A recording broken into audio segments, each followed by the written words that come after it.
What is up, guys? Zach Ginn here. Rick Ginn here. And in today's video, we're going to show you exactly how to make $100K per year. This is our $100K a year blueprint guide. We love giving these out. They change a lot.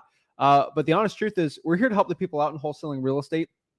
And we're excited to go. I'm pumped up, guys. So if you're ready to go, if you're ready to learn wholesaling real estate, how to make over $100K per year, do us one big favor. Smash that like button. Smash that subscribe button to get the most free value from us. And let's kind of break down exactly how to make $100K per year. I mean, starting out, in my humble opinion, I think everyone kind of says this, but like, let's say you look at wholesaling real estate, our journey. When you agree the 0 to 100,000 is way harder than the 100 to a million? By far. Remember, you have to change like your mindset. And in my opinion, mindset's always going to be your biggest struggle. It doesn't matter if it's finances, health, your weight, your relationships.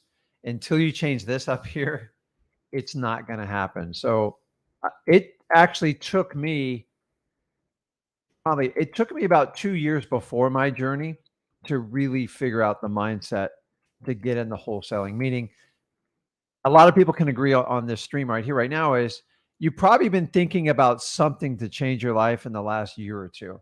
Considering the study shows 64% of Americans are miserable at the place they work.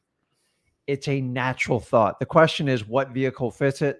That's why we like wholesaling, because to me, it is the fastest way to get to six figures with really the least amount of knowledge to do it. And to jack you guys up before and really to show you the power of your mind for wholesaling, I want to kind of give you a quick analogy. I watch a ton of content on like entrepreneurship, self-development at the gym when I'm not, blasting rap music and rock music at the gym when we work out sometimes. I like listening to like self-development, great stories, great podcast, stuff like that. And I heard something that really inspired me. And I kind of wanted to share it with you because this is kind of the perfect life for it. Because I kind of heard that story and I'm like, this is kind of really the same thing here when we're talking. So I don't think I've ever told you this, but like, I'm going to butcher the story like crazy, but I think it's really important for people to understand. Okay. So it's kind of the story of, let's say a flea. Okay. So fleas can jump, right? Like they can go like 10, 15 feet in the air. Like those things are tiny, but they can jump. They're really strong too. They're really strong. So there's a story about a family of fleas. And somebody took this family of fleas and put it in a jar, right? And bringing me back to my childhood. I know, but these fleas, they could jump 10, 15 feet in the air, right? Somebody put a piece of paper over that jar, put some little tiny holes so they can breathe. And they tried jumping and jumping out, the whole family, and they couldn't anymore. Generations and generations go by. And the young fleas go, they see the papa flea, and papa fleas only jump until the paper, like 12 inches off the ground. And they think, okay, since papa flea can only jump 12 inches, they can only jump 12. The truth is, let's say, 4 years later, the guy, he takes the paper off and they're still living there. Because grandpa could only jump 12. All the other kid fleas are only jumping 12. The truth is, a piece of paper is not there anymore. And you can jump higher than you ever imagined. Just, you've seen everyone around you only doing that. And you think, I can only jump those 12 inches. But the truth is, it takes one crazy person to start and just say, hey, I'm going to try to jump, 13 inches. And they do it, right? And then they can go, but really in their heart, they can go 6 feet. So guys, at the end of the day, you got to remember, like, I know it's a weird story to the point, but like, if you were in your family and the most someone in your family's ever made $60K a year, and you see your grandpa, no disrespect to like families, but like you see that and you think that's the most I can achieve, just know you have this, like you have the stuff in your brain to be making millions and millions and billions. I'm telling you, like, we have enough people watching this. I know one person has the potential to be a billionaire right now watching. So the truth is, it's up in your mind, and we're going to give you the exact blueprint on how to do it. So let me share a little bit, and this is going to be somewhat controversial, but it's the truth. And I can give you the truth because I'm not taking money from you guys. Number one is most of us learn from our parents. We love them to death. The God honest truth is your parents are usually your worst financial teachers. There are exceptions to that. Don't get me wrong. I guess I'm in trouble. Well, I'm just here to tell you No. are not doomed to your parents' same fate. If you like it, replicate it. Knock yourself out. I would love everyone to do it. The reality is most parents just get by, and I get it. It's a tough world, but you are not doomed to your parents' financial destination. And especially today, the fact that you're connecting with me here live, we do this 100% free. You have unlimited potential. So you guys put these false restraints, these ridiculous narratives. Oh, go get a good job, be safe and all that. I'm telling you, man, life can give you so much more, but you got to go out and get it. Do not accept making 50, 75,000, even 100 grand for the year, because you are going to give up something for it. And I'm here to tell you, look at your relationships. It doesn't mean you love your parents left. I love my parents. They did not teach me a lick of financial literacy.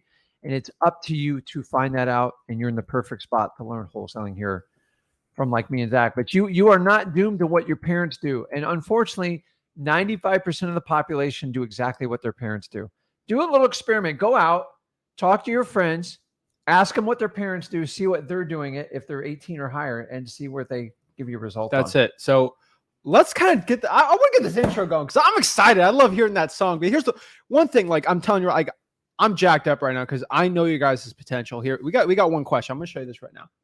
Wheeler Dealer says, what about a 60-year-old with low energy?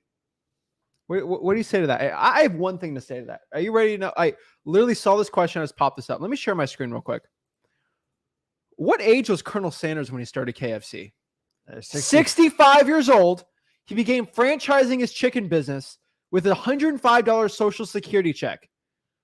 I'm telling you right now. And he sold that stuff door to door across the United States. So you're telling me I'm sick? You have 5 years on him. Are you kidding me? So I'm telling you right now, it's not a lack of your mindset. It's not your age. I can give you a million examples like this, right? This is not just a young man's game. This isn't everyone's game. Guys, I'm 53 doing it. I'm telling you, like he's in his early 20s. I'm just the beautiful thing about wholesaling, it has no age requirement. And it doesn't require you to go out and learn to be a contractor. You don't have to get licensed, at least if you listen to me and Zach. It's completely up to you. When you talk about energy, I'm going to be honest with you, it's a mindset thing. Yeah, some of it can be like medical stuff. But if you don't like your energy level, it's not where you need to do, then make a change. Change your sleep routine, change your diet, change your exercise program, like whatever's going to make you like be pleasant around. Like, so if you're saying your energy is low, probably the people around you are probably saying it 10 times worse. Maybe you just need to show them a little video to pick up the energy here. I don't know all what I else gotta to say. So guys, we're trying to go over it now. You have the tools today to be successful. It's ultimately up to you. Give them the so Red let's Bull. get it. Woo!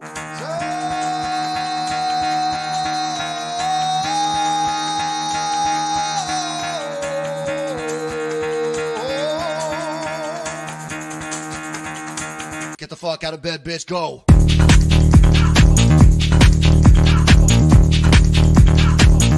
Get up, and get the guy go.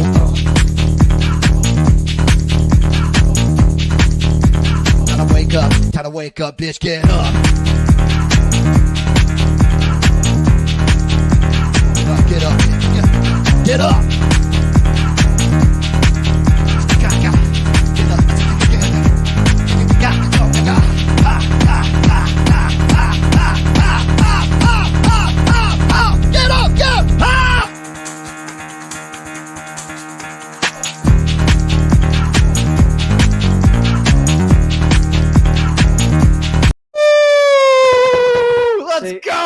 So now you got to go out and find that energy level. It doesn't matter what age you are. It's just a number. Listen, if you're alive and God gave you this day, you have a gift. So either you utilize that gift or you can complain about it.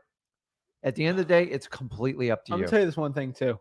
Let's say, God forbid, this will not happen. But I'm telling you right now, if somebody came to me, a doctor, and said, Zach, you have 1 day to live.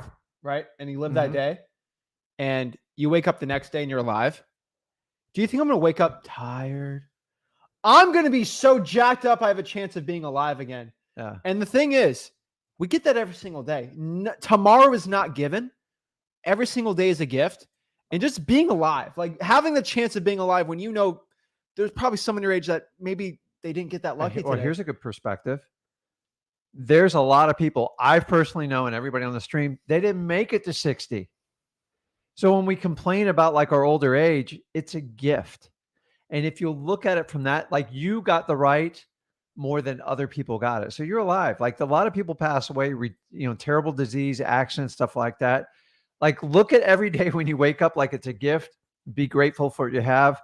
And if wholesaling is the route for you, tune in here. We're going to bring the energy level and help you out. Let's get it, guys. I'm excited. I'm ready to go. So guys, we're breaking down exactly how to build a 100K per year wholesaling real estate business. And that's just the start. Here's the truth. This video, it's going to punch a lot of people in the mouth in a way to really get the fire under your feet, because I've seen some interesting videos about working hard for wholesaling. I'm going to talk about it a little later. Some interesting stuff I'm seeing. I'm not going to be that hard on it, but let's kind of break down kind of like the mechanics of it. Like we kind of broke down a little bit. No idea what before you're talking this. about. I'll break it down a little bit later. It's a little crazy stuff, but what I could tell you is let's break down the mechanics. We kind of went over the mindset thing a little in the beginning, because I feel like you have to come in this with a mindset of how grateful it is to be alive, how motivated you should be to get started in this business and getting ready. So let's bring it up. So number one, like how to make 100K per year in wholesaling.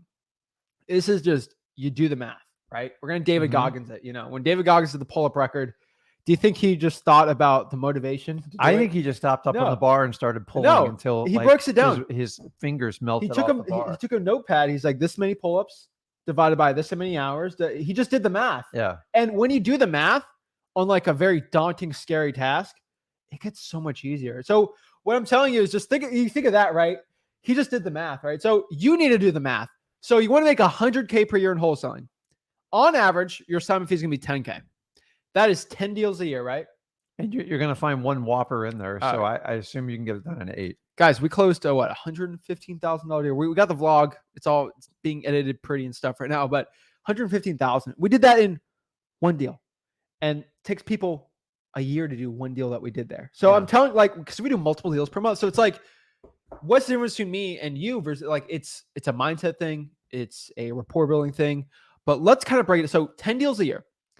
My humble opinion, it's going to take about 500 to 1,000 niche list leads to pull to get one deal. So that's going to be 5 to 10,000 leads a year. That's going to be like 500 driver dollars leads will probably be a deal. 750 probates if you're just doing very general probates, right? You're not even doing pre-probates. You're just being very, very general with it. And that's very conservative. Maybe 1,000 code violations I found. And eventually, like niche lists, these are government lists. Because if you are not making 100K per year right now, be focusing on the government niche lists. I mean, you're just watch our lives. You'll hear me speaking and screaming about it all the time. These are the code violations, water shutoffs, fire damaged properties. I'm telling you, probates, code violations, driving for dollars to a point, like fire damage, arrest records. Like we break that all down in freewholesaling.com. That's where everyone should be watching us all at freewholesaling.com. But really, that's where the mechanics of how to pull this stuff, it's all in there. It's all in freewholesaling.com. I'm not going to beat around the bush on that, but we know that. And so here's the real kicker. Like we know exactly how to get it done. We know exactly how to actually do deals. Here's questions like, what about time management, right? I think in wholesaling real estate, you need 2 budgets. You need a money budget, and then you need a time budget. Those are the 2 most valuable resources, time being infinitely more valuable than money, but you still need to write down your money budget. So you need to have a money budget and a time budget. Time budget's going to be the most important thing. And really, I want to eliminate the excuses for most people, especially young people my age, because I can connect with them pretty well too. So here's the thing. Us old guys just take naps. No, I mean, here's the thing. You guys go online, we take a nap. Here's the thing. You want to make 100K per year right now, like straight up. You want to watch this. Let's break down the number. I did the math. Okay. You're probably, if you're doing niche list with $0, okay, you got no money at all, it's going to take you around 4 hours to pull a list. 4 hours. 4 hours a week to pull all those lists. Okay. If you got to skip trace it, truepeoplesearch.com it, add that on top. But most people, it's going to take about 4 hours. probably going to spend around 5 hours cold calling those niche lists a week. Okay. Mm-hmm. Right. Pretty simple, right? I mean, you only got to do one deal a month, and that's over 100K, right? So 10 a year. That's it. Less than one deal a month, actually, technically speaking. And then you should be spending around 2 hours a week, and that's pushing it. That's really pushing it. 2 hours a week to build your cash buyers list. I think that's very generous, right? You're cold calling cash buyers, realtors, all that stuff. That's pushing it. And keep in mind, guys, this is just you're starting out. Like we're not bearing you to do This is 3, 4, or 5 deals a month. You want to make 100K. This is all you got. This Nothing is all more, you got to nothing do. less. You got to break the math down, and you got to start taking the action steps to get it. Because here's the one thing is, when you're brand new, like I've always told you, quality trumps quantity.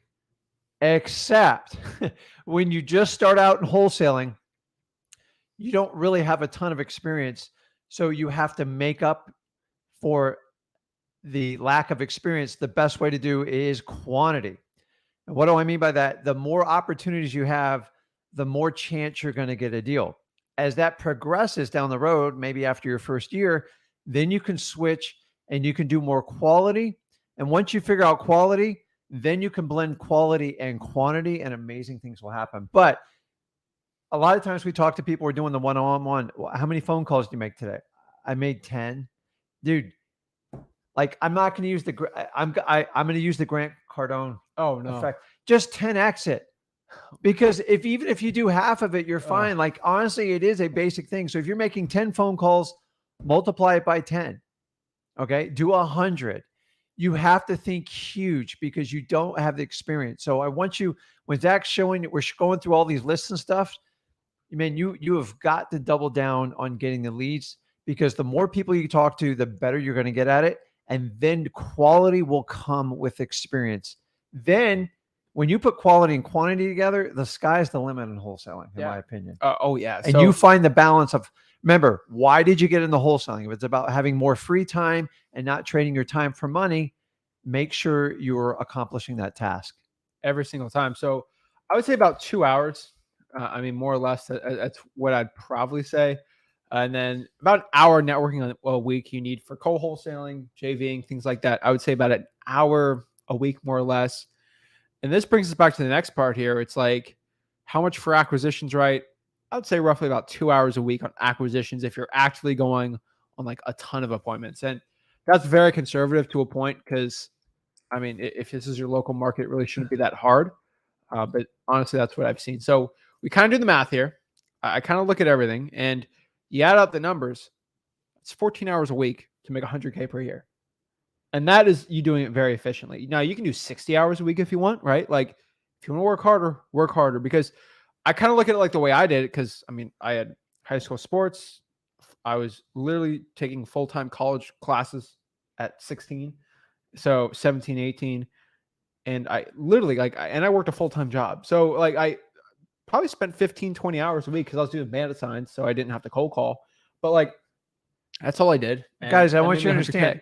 So that 14, 15 hours a week, it's not like your standard 40 hours at work. Let's face it, you go to 40 hours at work, what percentage are you actively productively doing something? They say on average, it's like less than 25%. No, I know. Okay. So it's honestly, you're going to do the same amount of work you did at work. You're going to have control of it, and you actually have to get production out of it.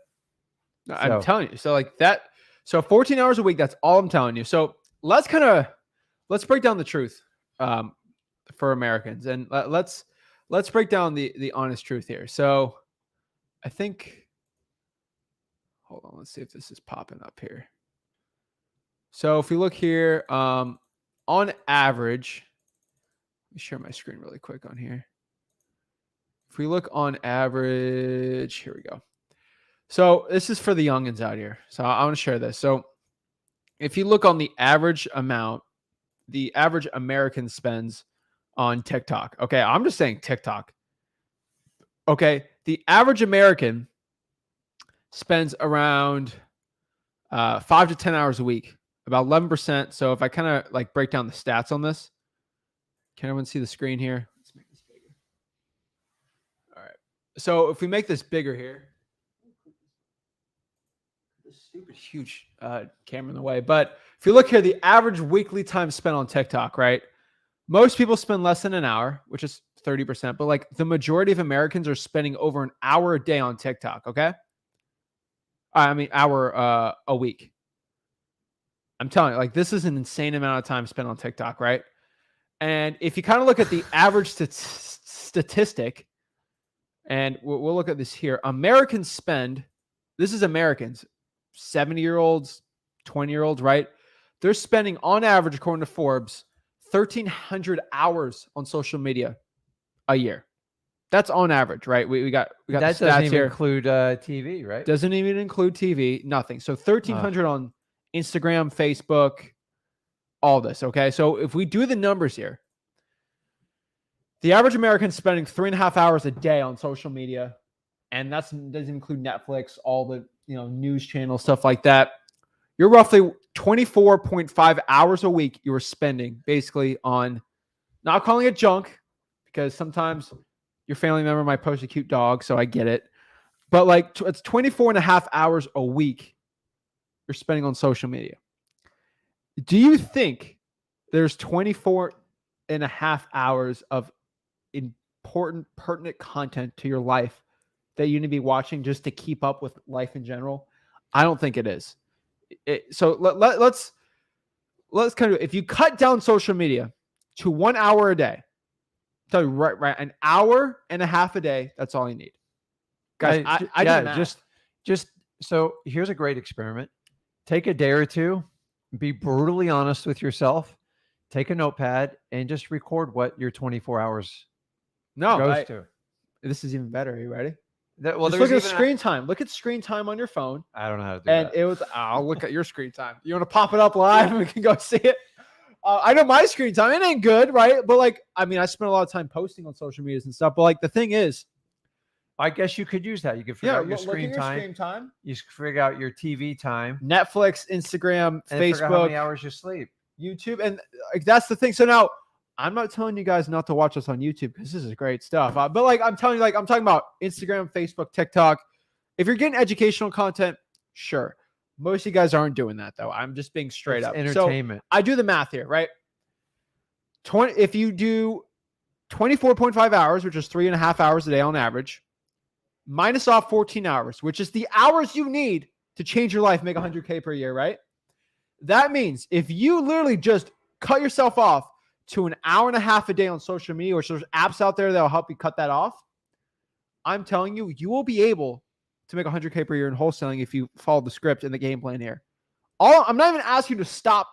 There's people that quit social media to do entrepreneurship. No, I'm all for that. I'm telling you, an hour and a half a day, even if you post on your social medias and that's all you can do, it's perfect. So I'm going to say this is an unpopular opinion. I'm going to say this.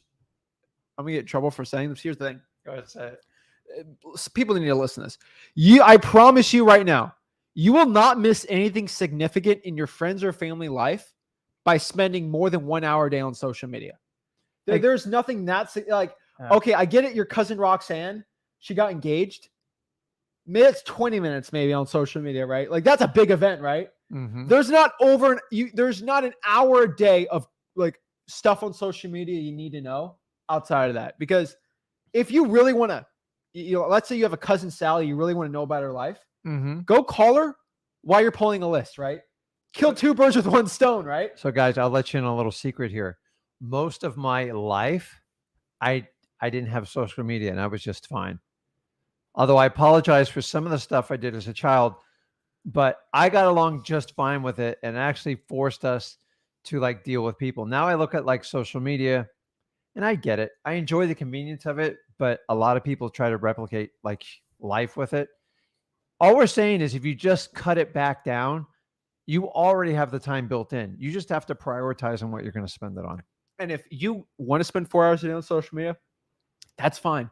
Just do it outside of the working hours that you have to do for wholesaling. As long as you get the hours you need for wholesaling, do whatever you want. Like, I honestly don't care, but that is for the people that say, Zach, I have no time to wholesale. I'm getting another one. This is another take too. You don't have to sleep 8 hours a day. And a lot of people don't like that. I sleep 8 to 9 hours a day. I'll be straight up with you guys. But when I was working, starting out, when I was that I'm busy, between 6 and 8. I was sleeping 6 hours a day because I was closing at the grocery store. I had to get up early for class. I had to do bandit signs at like 4 a.m. Like, guys, and I worked out. I never stopped working out. And he didn't do his chores. Yes. Well, I cut that off. But I'm telling you, but like that's the thing. So you think about it like that to a point. It's like you can sleep Let less. me ask you this. Do you have more than 24 hours in a day? I don't. I wish I got did. 24 hours. You get 24 hours. It always comes down to people's priority. So here's one caveat. If you're going to watch stuff on social media that you've planned out. So here's a little trick I've learned. When I see a video, I go, oh, that looks good. We all get caught down the rabbit hole and you start watching it. And it's like 15 minutes turns into an hour. Is you can mark that video and come back and watch it like during your allotted time. But I would only watch stuff that's going to better you and understand the difference between educating yourself, making yourself better, and just pure entertainment. Well, let me tell you this. Like I drove when I drove out to the gym today, and then when I drove to the studio here today, I ran to the gym. I know you ran to the gym. I had a couple of YouTube videos I wanted to watch, and you got the YouTube Red. You can listen in the background, which is really nice. Yeah. Of like just kind of some analysis on like interest rates, real estate market. Like I gotta get like in the know with the stuff, like what's going on. I just listen to it while I'm driving, while I'm working out. Like I don't have to like I love YouTube. I'm not calling YouTube social media point, but like let's say you like our lives, right? 2 hours, right? You have 4 hours a week you're spending pulling. When you're pulling lists and skip tracing, just pop this video in the background while you're doing it. Like you don't have to like lose out on like the most informational stuff I watch. I'm going to say that this is never the nicest thing to say. It's probably not good for us. Like you don't have to watch our face to get our information. You can just listen to us and doing something else. You have to, mop the floor. You have to go sweep. You have to go run a mile. Listen to just listen to some in the background while you're doing it. You're going to get, it's not the same as watching because we got graphics. It's great. Yeah. It's different, but like you can just listen to us in the background while you're doing your important stuff. So when I work out, I listen to music and then I switch over to a podcast just to kind of get me warmed up. And once I get going, and here's a little trick. I know you're going to just tear me up over this one. Is YouTube, you can do, I think the paid version of it. You can, yeah. It's $12. I can't believe I didn't buy this earlier. I didn't even know it existed. You skip all the ads and you can have your phone shut off and it completely plays so you can hear it. So if you're working out, you're doing something else. According to my math, it saves you 25% of your time on YouTube. So I watch a lot of videos. Like 5 seconds stuff. No, it's like forever. It just drives me nuts. I don't have to constantly have the dang thing open on my, and you have the ability to download everything. And so if you're going to go on a trip, you can download. Now I know you can do that all manually. I'm just telling you, for $12, it's well worth my time to skip. No, I get it. And then another thing too, it's like, I know a lot of people. I'll say it's like what I do at like night. Like if it's like 10 o'clock at night and like you're going to bed in like an hour. Most people like listening, watching like a Netflix or something. Put something educational on, and it'll change your mindset. Like when you're bored or something, to just train yourself of like something cool or like pleasurable to do. Like watch a show for an hour. Watch something educational for an hour, and your downtime, you'll pick up on a lot of interesting stuff, mindset stuff. It's great. So guys, that is basically our blueprint for 100K. I'm telling you. So and well, you don't fast forward our stuff, but sometimes you can watch, if you see like a really long video, you can speed it up a little bit. No, yeah. A lot of people watch in 2x speed. Some people you can't watch in 2x. Some people so can't, fast. I mean, yeah. So you got to talk really slow. That's the thing. So guys, it's ultimately up to you if you're going to take the action. I'm telling you, consistent action is going to be the difference between a lot of people who do well. So like that little 14 hours I just gave you, there's going to be somebody that says, you know what? If Rick said I can make 100K doing 14 hours, I'm just going to work 70 hours this week. Yeah. And then I'm just going to, be way more efficient. And you quit after week 4 because you're like so burnt out. Mm-hmm. And then versus somebody, it's just the hare and the turtle race all over again versus somebody who's doing 14 hours a week, but they do it every single week for like 2 years straight. Who's going to win? It's the person that consistently does, because you just do the math over time. Who spent more hours pulling lists and marketing? Yeah.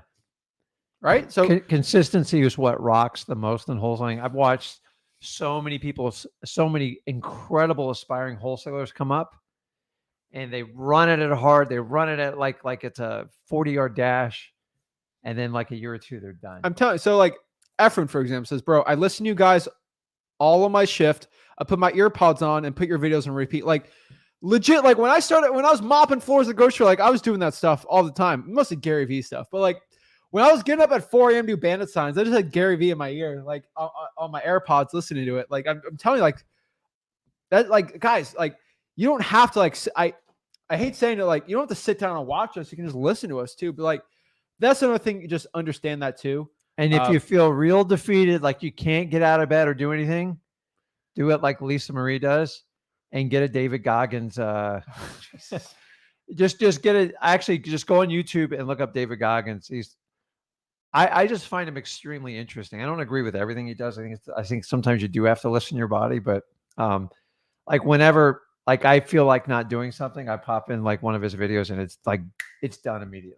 I can sometimes hear when we watch too much David Goggins because you hear a couple curse words and I'm like, oh, you've been listening to David Goggins, right? I mean, David Goggins just like he has an incredible gear just to get stuff done, and it works really well in wholesaling, but there are some limits to it. When like your legs break, you probably need to go to the hospital and stop carrying the boats, right? I will tell everyone this. I did reach out to David Goggins' media team and his wife, trying to get on this podcast. She's a really nice lady. She said he's not doing anything right now, but I did try. I will tell everyone I've been trying my hardest to get him on the podcast. Oh, I would lose my stuff. I would lose my. I literally have David Goggins' wife's email. And I email her kindly like once a quarter. Yeah. And it's always a no, but I'm telling you, we are putting the feelers out there. We are trying. We'll have to have a live event one day and have him there, and we all do a workout. We'll try, but we did a workout once with him on the live. Remember that? Like that was fun. That was just But guys, FYI, just for everyone knowing, we are trying our best for it.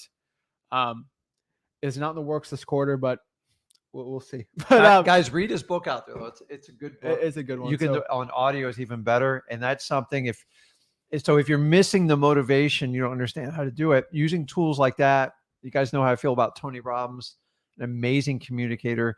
You got to learn from people like that because we get stuck in these patterns, and unfortunately, our family reinforces it all the time, and you got to break out of it. Like, whenever I go and spend time with my family, I go just to be with my family. I don't go to engage in the patterns. And that's not a diss on my family. I love my family. We all have family. They're family. But do not take their financial advice at all. Run for the hills. Spend time with them. Celebrate. Eat a little bit better than them. And just enjoy them for like the family. Because someone said the other day, he goes, well, you're my brother. I'm like, the only thing you'd be my brother because I would never like naturally pick to hang out with you. I'm stuck with you. Like we have the same mom, we have the same dad. It's just kind of funny because family, like you're just giving them, right? You don't have a choice. So just love them for who they are, but like it creates a trust you can never have in adults. So I agree. So on the bond on type of deal, but that's one extra thing. The problem is a lot of people oversee like. So family always wants to protect you. Like, Zach, be careful. That seems a little sketchy. That's dangerous. It's all from a good place. They're all from a good place, but understanding like past like personal stuff or an emergency situation, make sure you have your own plan. It's not your family's advice. So I'm gonna tell you this too. This is one thing a lot of people have family telling them not to get into wholesaling. This is kind of how family works. And should I apologize to our family now if they're watching? Yes. But let me tell you, like, here's one thing about family, and we'll get into like the one-on-ones. Your family will tell you no, not do wholesaling, right? It's risky, it's scary, right? Don't do it. But here's the thing. They're the first to tell you no, but they will be the first to congratulate you when you make 100K though. And that's the one, like, well, they might get upset at you. But here's the thing. They might get upset at you. But the thing is, when you have success, they're still rooting for you. They're coming from a good place, but they will not be mad once you start being successful in it, right? Yeah. They're not going to be upset. So like you might think they may be so mad at getting a wholesaling. They might be mad. Shout out to like let's talk to Shri. I don't know if Shri's watching. Shri's from 16 years old from Albuquerque. He's been on the live a couple times. His dad kept telling him not to do this business, right? Got $8,000 check. First deal. 16 years old. Listen, your parents are I'm telling you, like their job. I don't think his dad's mad. So we could have I could run an entire parenting channel. I'm here to tell you is your parents' job is to try to protect you. But the problem is sometimes they overprotect you. It's one of the problems we have going on in society right now, because the idea, like I always looked at Zach and my daughter when we did it, is I want them to be happy, but I want them to fail forward, meaning they've got to make mistakes and understand it. So go ahead. So if you constantly make decisions for your children, you never let them fail at anything. You never let them take a risk. So like, I'm here to tell you, like parenting doesn't stop at 18. It actually, in my opinion, it just begins. The most vulnerable time in a kid's age, cover your ears, in my opinion, is from 16 to age 30. And this is where most parents I'm go, vulnerable. Hey, I'm done, dude. I got you to this point. You're on your own. You go to college. They'll let you figure it out. We all know that college is not going to make you an incredible business person. It might help you with connections and some basic life skills, but no, and it won't. But the job is, like my job with Zach was to guide him the way, something that's going to make him happy. I never forced him to do wholesaling. And once he found his path, the idea is just give him some recommendations. But I've watched him do stuff and like, I don't always agree with it, but I'm like, okay, he's on his own. He's learning. He's got his own place. He's making decisions. What about running that marathon? That was a bad decision. That was a bad decision. But what I'm telling you is, I did it though. I completed it. Your job as a parent is to get fired.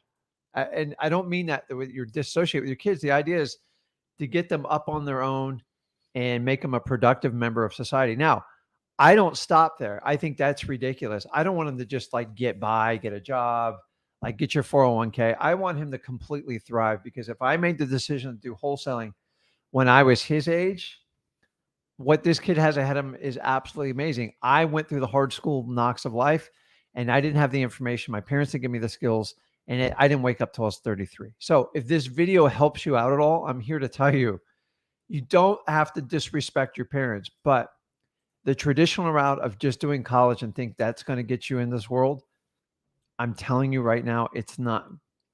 It didn't work for me. It might work for you, but what these colleges are teaching these days, you're definitely not going to learn wholesaling in college. No. I'm going to guarantee you but, that. So I want to share this really quick to pump some of the people up. So I found Shree's thing on Facebook. So shout out to Shree. Hey, Zach, everyone in the group. I'm happy to announce at the age of 16, my first deal closed yesterday. Picked up a $4,000 check. Come on, guys. Shree's been on a couple of these lives before, these one-on-ones. So like everyone asks, like, Zach, how do we get on these one-on-ones? And why do people who go on these one-on-ones actually, they have a lot better success than people watching?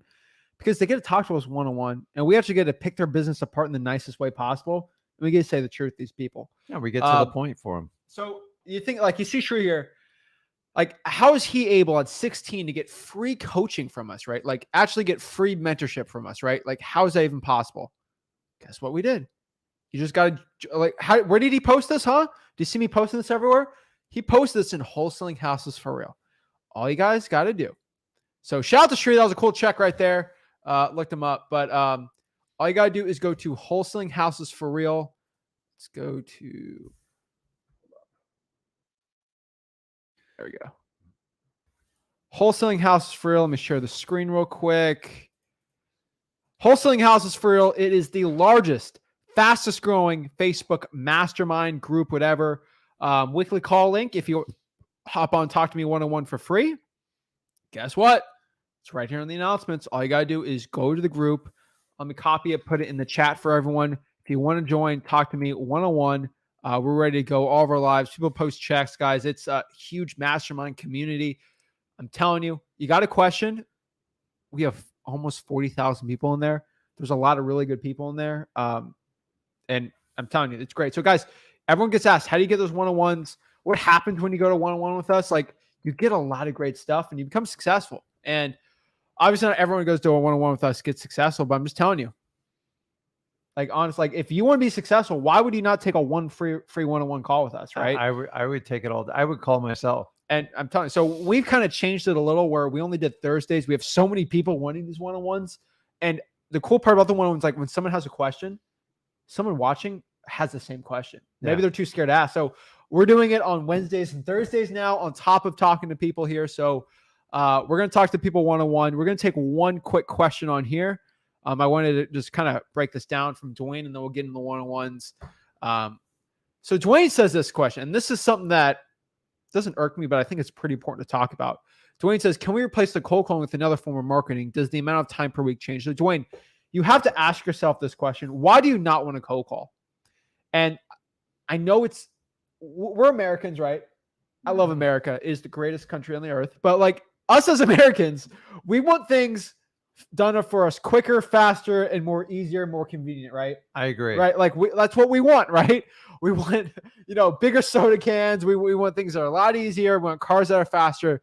That's the American way.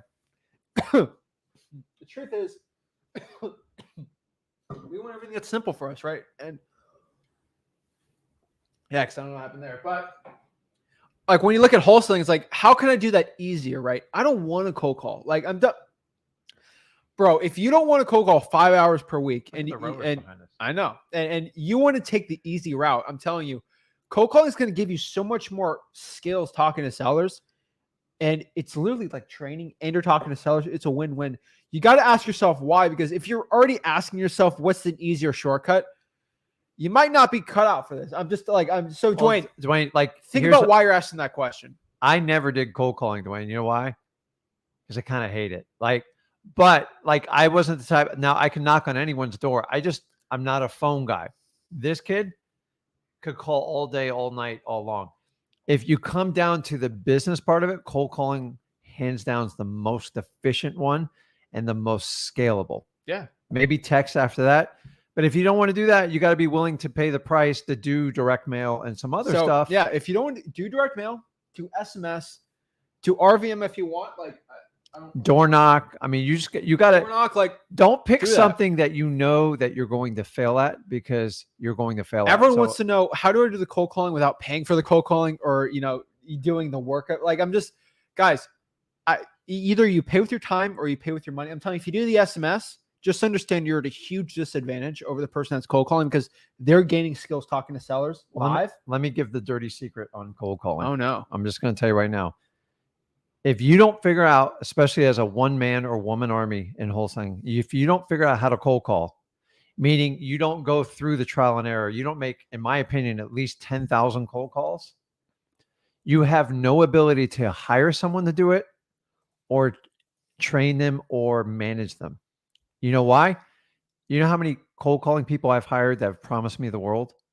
It's endless. You have services that do it now. You actually have, I guess, high-level teachers in this business. They have cold calling centers in other countries, and they'll promise you the world. I'm here to tell you, if you do not understand the mechanics of cold calling and you think you can just outsource it and they're just going to shove you leads, it's hard. And it's just the honest to God truth. So do this. Just go on Facebook or post somewhere. Don't do it in our group, because we'll remove it. Hey, I'm looking for cold callers, and hold on, because you're going to get like 100 responses from people from the Philippines that promise you they're going to deliver you deals till they turn blue. And you're going to go, that sounds great. And then you're going to send them a couple $100, whatever you do. And they're going to tell you they need more time. And this thing goes on and on and on, because you don't understand the right questions to ask, because you weren't efficient at cold calling. Guys, I've been through this pain. Until I brought him in and have him took over the cold calling, it wasn't profitable for me. When I did it with him, I went through the roof. Why? Because he figured it out. He mastered it, and he knows how to manage people under cold calls. He knows what to look for. He knows when they're not doing their job, and he knows when we have the wrong list. You see this? See what just happened? Oh, wow. We just got to pop this up. We just broke 30,000 subscribers on the Flip With Our YouTube channel. Just thinking, last year we did a huge celebration for 1,000. Yeah. Crazy. Just wanted to give everyone, while you're talking, I just looked it up. I'm like, and by the way, I've done the math, unless I'm missing something, and I'm going to give it another month. I believe at the end of this month, we exceed just about every other person's number of content videos put out. Content wise? Yeah. No one beats us on content. So I looked at it. There's other prominent people in our space that have been doing this 10, 12 years plus. And in a year and a half, we're going to surpass their content. If you look at video views, subscribers, and then you also add 6,000 plus people joining our mastermind every single month. Yeah. There's not one YouTuber out here, not even one, I'll say not even one, that has more people joining us that are brand new and watching our content than anyone else. And But how I'm can saying that this be? humbly. If you add the additional 6,000 people going to our mastermind every single month on top of TikTok, all these people views, there's no one that's beating us. And there's only, I know why. And then you add the freewholesaling.com people. The honest truth is just we give it all for free. Like that's honestly why. Right. It's a movement, guys. And I'm here to tell you, you have two ways to vote in the wholesaling space. Number one, and the most valuable one is going to be your time. So you spending time with us, we appreciate it. And we try to far surpass the value we give you because everything's free. Yeah. And we're giving you over 25 years experience. The other one's with your money. Since you don't pay us, we take that obstacle out of your pocketbook, because the biggest obstacle when people hire other people is they don't have money for marketing, but they're willing to give up $5,000 or $10,000 like for a mentorship. I'll tell you this, the truth too. We're lazy to a point. Like, I don't want to be beholden to you where it's like, Zach, I paid you $10,000. You have to go meet me at 4:00 on a Tuesday evening. What? So I literally got into wholesaling so I don't have to work for somebody.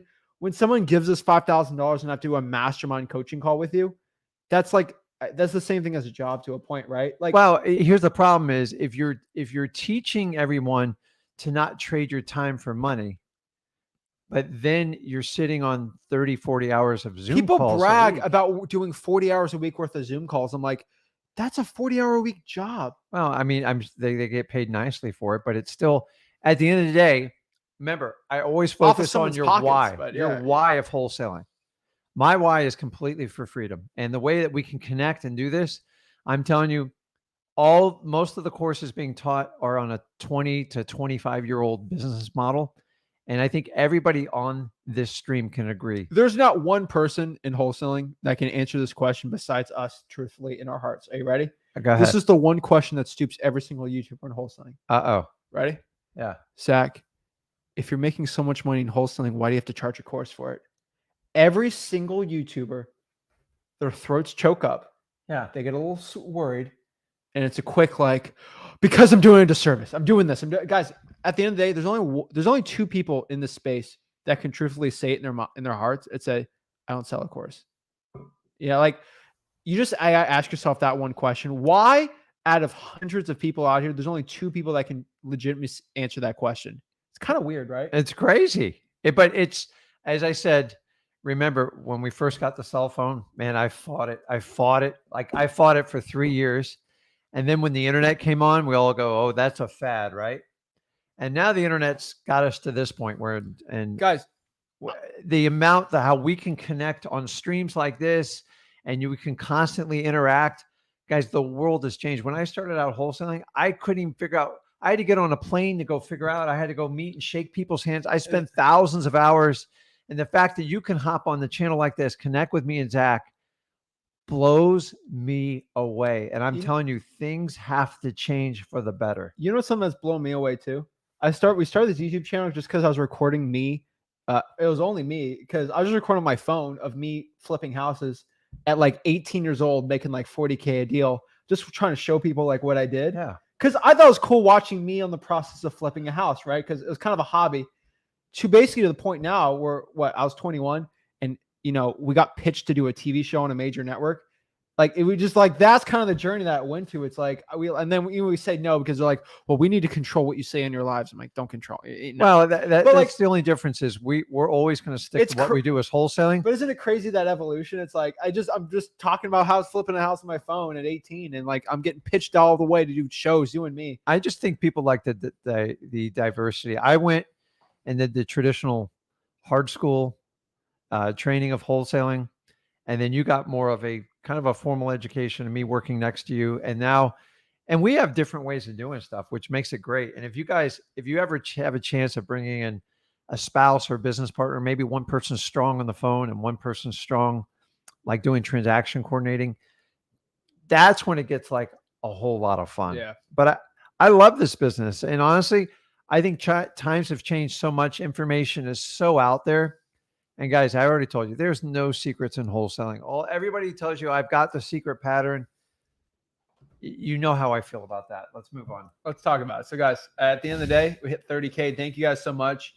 We're gonna be laughing next year when like 30K is like a joke, but I'm telling you guys, I'm grateful for every single person that gives their most valuable asset to us, their time. And it's grossly underappreciated. And, I occasionally will like watch, other people and stuff like that. I will tell you this, we'll never take you for granted. Like, I'm humbled where I come from. I've made a lot of money. I've lost a lot of money. I've gained it. I've raised children. I have the pleasure of working with my son, and it's a lot of fun. A lot of you guys don't know my wife works in the business. She's just behind the scenes. She doesn't want to be in front of the camera, and we respect that. You don't have to be. You could be the quietest wholesaler in the world. Some of the best wholesalers, by the way, I've ever met, you would never ever know them. They've never ever gone on camera, and you've got to understand that. And they got the ones that claim they do, $70 million a year in revenue. Yeah, the loudest ones. So right? Here's a little trick: if somebody makes like a wild number claim, like once you get over 10 million, you got to start breaking the numbers down. Ask them for an explanation how they came up with that. We'll break it down a little further, but ask them a detailed explanation. Okay, you did 50 million. What portion of that comes from your flips? What portion comes from your education? And what other businesses are mixed in there? And see if the numbers add up. If I was doing that, I could add all three numbers up in my head like that. Yeah, basically, we're talking about I've seen some wholesaling people. I recently saw someone claim to do $75 million a year in wholesaling revenue. They say I saw another person claim a $900 million net worth with wholesaling. I don't want to get into close it, to but billionaire status. But like people are claiming to be billionaires from wholesaling. Like the lies are getting ridiculous. Yeah, but like you can't have a $5,000 mastermind if you're a billionaire. I'm not in the business. I'm can't not do here it. exposing people. I'm done with that. But I'm telling you guys, just be careful out there. So let's talk to people. Ask people when they give you ridiculous numbers, call them to the plate. Hey, what's going on, you guys? What's up, bro? How are you? I'm doing amazing. I just wanted to say you guys are honestly amazing. You guys are really phenomenal. I just I choked up a little bit because there's this one book that I read and it's pretty true. Like or just even me being 21, with 4.4 billion people on this planet, you have different role models. There's so many different types of rich people, all sorts of different types of rich people. And you guys are giving me motivation. So later on, when I do become rich, I could also be a kind and loving and a generous type of rich person. And you guys are, because I have friends now, they make a lot of money, but, they cuss, they act specific ways and stuff like that. Nobody cares if you cuss. I don't care.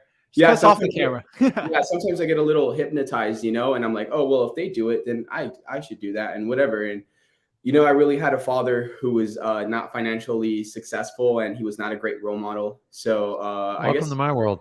Yeah. So I just want to remember, Daniel. Money only amplifies who you are. Yeah. Yes. And it could be for the good or better. I've seen people change, though. I've seen people that were like terrible, and then they made money and they realized life is short, and they started like giving it away. But it's you got to be authentic to who you are. Although I saw a thing. I know I'm getting off topic here. Our boy from Miami, Jorge Masvidal. I saw that. That was bad. That was really bad. But like, how much money do you think he makes a year? Oh, he's a UFC dad, so I know, he's making like 1 to 2. And so he has a huge social media presence. Yeah. But he remains the same guy he was that like fought in the hood. Mm-hmm. So he told Covington, like, if you come in he doesn't if change. You guys don't know it, Covington keeps dissing his family and his kids. Yeah. And he goes, listen, you've crossed the line in Miami. And he goes, if you ever come to Miami, I'm going to take care of business. Well, he showed up to Miami. I know like, it happened. him. And he's like, I told you messed with my kids. Yeah. So now he's being arrested for assault. Oh, he did assault him. And he's probably going to get sued for a ton of money. But I will give Masvidal this. Wow. He is true to his character, man. Yeah. He's like, I'm a street thug. Don't do that. And I'm never changing it. Wow. Oh my God. But they said it could cost him $10 million. If you want to be a real street gangster, you're legally allowed to punch a guy in a ring for 25 minutes. Do it there. I know. And he lost. I don't know. Anyways, I got off track there, but I'm just saying money kind of like some people stay to their roots. Yeah. And that can actually disempower you because Yeah. you're in a society, like if you got $20 million and I decide to punch someone, Yeah. they can sue you. Like, are you willing to give away half But your most net worth? importantly, you know, because for me, it was more about the money. I was at Starbucks and I was like, man, how like in control are you? You know, like you need to gain control, man, of your like self, or you need to change, dude. I tell you, you you're know? smack talking the guy's family low. You probably should stay out of Miami low. I think they both kind of physical each other. violence is never the answer. And how do Yeah, how does he physical know he's violence is gonna beat never it? the answer. That is so true. That is so true. Only know, if it's necessary. Sometimes only I if think you some have people to. just need to beat down, but Yeah, Do it this in the is ring. Yeah, Oh my one more thing gosh. I have to say before anything is like, yeah, don't get me wrong. I'm trying to I gotta amass. get the thing. I'm trying to amass. I'm trying to amass a lot of money, but at the same time, like I want to change my ways. I want to become more of like holistic, like just non-biased person. Because I went over to my friend Bob Walker's house, and you know he has a wife named Kathy, and you know they're rich, but the thing about them is that they're so non-biased. They're so sweet. They are so kind. They're so loving. yeah. And just beautiful people. And hopefully one day I'll be able to have a beautiful girlfriend who's powerful, who has successful family, and I can be a good role model and be a contribution to the, you know, to the world. But anyways, yeah, because we can go back. I know life is a constant like working on yourself. So when you find someone that helps you, you know, spiritually, like whatever it is you believe in, and Yeah. the idea is to take your money and then you can hire like true experts in that Go- field. Yeah. You got to make the money. Like I was never able to make an impact in my community Yeah. without my money. Yeah. I'm being straight. I did soup kitchens, volunteering. I was with elementary schools when I was like a teenager, like helping the CPR with the little kids. Like that helps. Like the real help is when you can go donate to a charity in your local market and actually Food philanthropy, right? Yeah. legit feed homeless people. Like Yeah. that's to help the people. You gotta have to make some money. Most definitely. You have to have So some like at the end of the day, how do you become the best person for yourself? Make some money. And Yeah. sounds I agree. bad to say, but it's like right. So I'm No, telling you're you. right. Yeah. And so that's the stuff you're looking towards. Like if those are your goals, I think it all leads to one thing. It's wholesaling, man. Yep. Starting the business. So in regards to wholesaling, let's get back on topic. I had a couple questions. So basically, I think last time we talked, you know, you guys are a big contribution on why I started the company. You guys helped me start the company. You guys helped me get like started. You guys, you know, hey, do this. Here's the contracts. Freaking dude, go pull fucking list. Like you guys are awesome. Like, I mean, sorry for the fudging word, by the way, but you guys are awesome because you guys literally get straight to the point, do that, take action. So this is what I did. I went to go pull 1,000 leads. I called those 1,000 leads. I called off code violations. I called water shutoffs. I created 2 lists. I already, for the past 3 months, I've spent over like, let's say $600 just on skip tracing, right? Free leads. So let's say it's getting to the point right now where I'm like, damn it, still not getting a deal. I went on like 2 cool appointments. I was putting on bad zip codes on my Excel spreadsheet, you know, and all that stuff. So I didn't really know what I was doing, but I feel like I've gotten a little more sophisticated. I think that's how I would say the word. I feel like I'm getting a little more smarter, and I also feel like I could pull the trigger a little harder, which means with today on this video chat, I wanted to see if you guys can help me come up, and you guys are providing me a lot of value. So I want to make sure later on I'm able to do the same. But I wanted to kind of come up with a beast mode marketing plan, which means like I have $500 right now that I'll pull the trigger on. And I just want, if you guys can help me out with these $500. You know, I can ask you 2 questions right now. Yes. 3, actually 3. It's really simple. Did you pull the credit card debt lien list? Nah, I've not pulled that. No. Did you pull 100 arrest record leads? 100 what? Arrest records. Never heard of that before. Okay. And lastly, most importantly, did you pull your fire damage properties from the firehouse? I have, but it came back in such a small quantity that I was more comfortable doing code violations and water shutoffs. I never paid for an actual list though. Never used PropStream. Have not done that yet. So I just announced 3, and you're not consistently pulling those. No. I've just done water shutoffs and code violations. Do those 3. And then Okay, if you which decide ones? to go the PropStream route through listrei.com. Well, he's done that. Hold on. It's the arrest records. Okay. Okay. Arrest records, fire damage properties. Okay. And then which one's the? Oh wait, I said fire damage properties, arrest records, and then Credit card. credit. Yeah, I'm trying to think. IRS. Did you add IRS on top of that too? IRS and credit card. You know what? I was gonna tell you because this was gonna be my I don't know if plan. I see credit card or IRS, but Zach, both. Rick, this is what I was gonna do. I was gonna go on PropStream and I wanted to pull a list off PropStream, right? And I was gonna ask you guys what list should I pull off PropStream, and then not only that, I was gonna also go door knock pre-foreclosures on Saturdays and Sundays. So I wanted to make sure that the action I'm taking is like massive, whether I pull a vacant bulk list or or let's say an eviction list or whatever list you guys recommend off PropStream for a base or a foundation. Then I cold call that. And then I do something a little more intense, like door knock pre-foreclosures on Saturdays and Sundays. Maybe even send out some direct mail. Maybe do some bandit signs, whatever the case. Yeah. Daniel, you haven't even pulled those 3 lists. You're trying to take massive action. Do that first. And you want to be the most effective. So everything you said will work. Yeah. But like you're a one-man army. So you got to kind of concentrate your efforts. Mm-hmm. And we all get guilty of trying to do like 9 different lead sources. Mm-hmm. When the reality, you got to kind of master one first. So what you're saying, yeah. I would pick one and dive in hard. As far as like the foreclosures and the door knocking. Yeah. It'll work. It takes a special person to do it. I would say do door hangers or reverse trying for dollars if you really want to be efficient. If you have $500 to spend, I agree with that. Maybe do a door hanger because every conversation they're lengthy like foreclosure. You'd be surprised. You knock on someone's door, like, oh my God, I'm able to talk to someone. Yeah. You think it's an advantage, like instead you spend 30 minutes with them, mm-hmm. and odds are you won't get a deal. That's just you have to do the numbers game.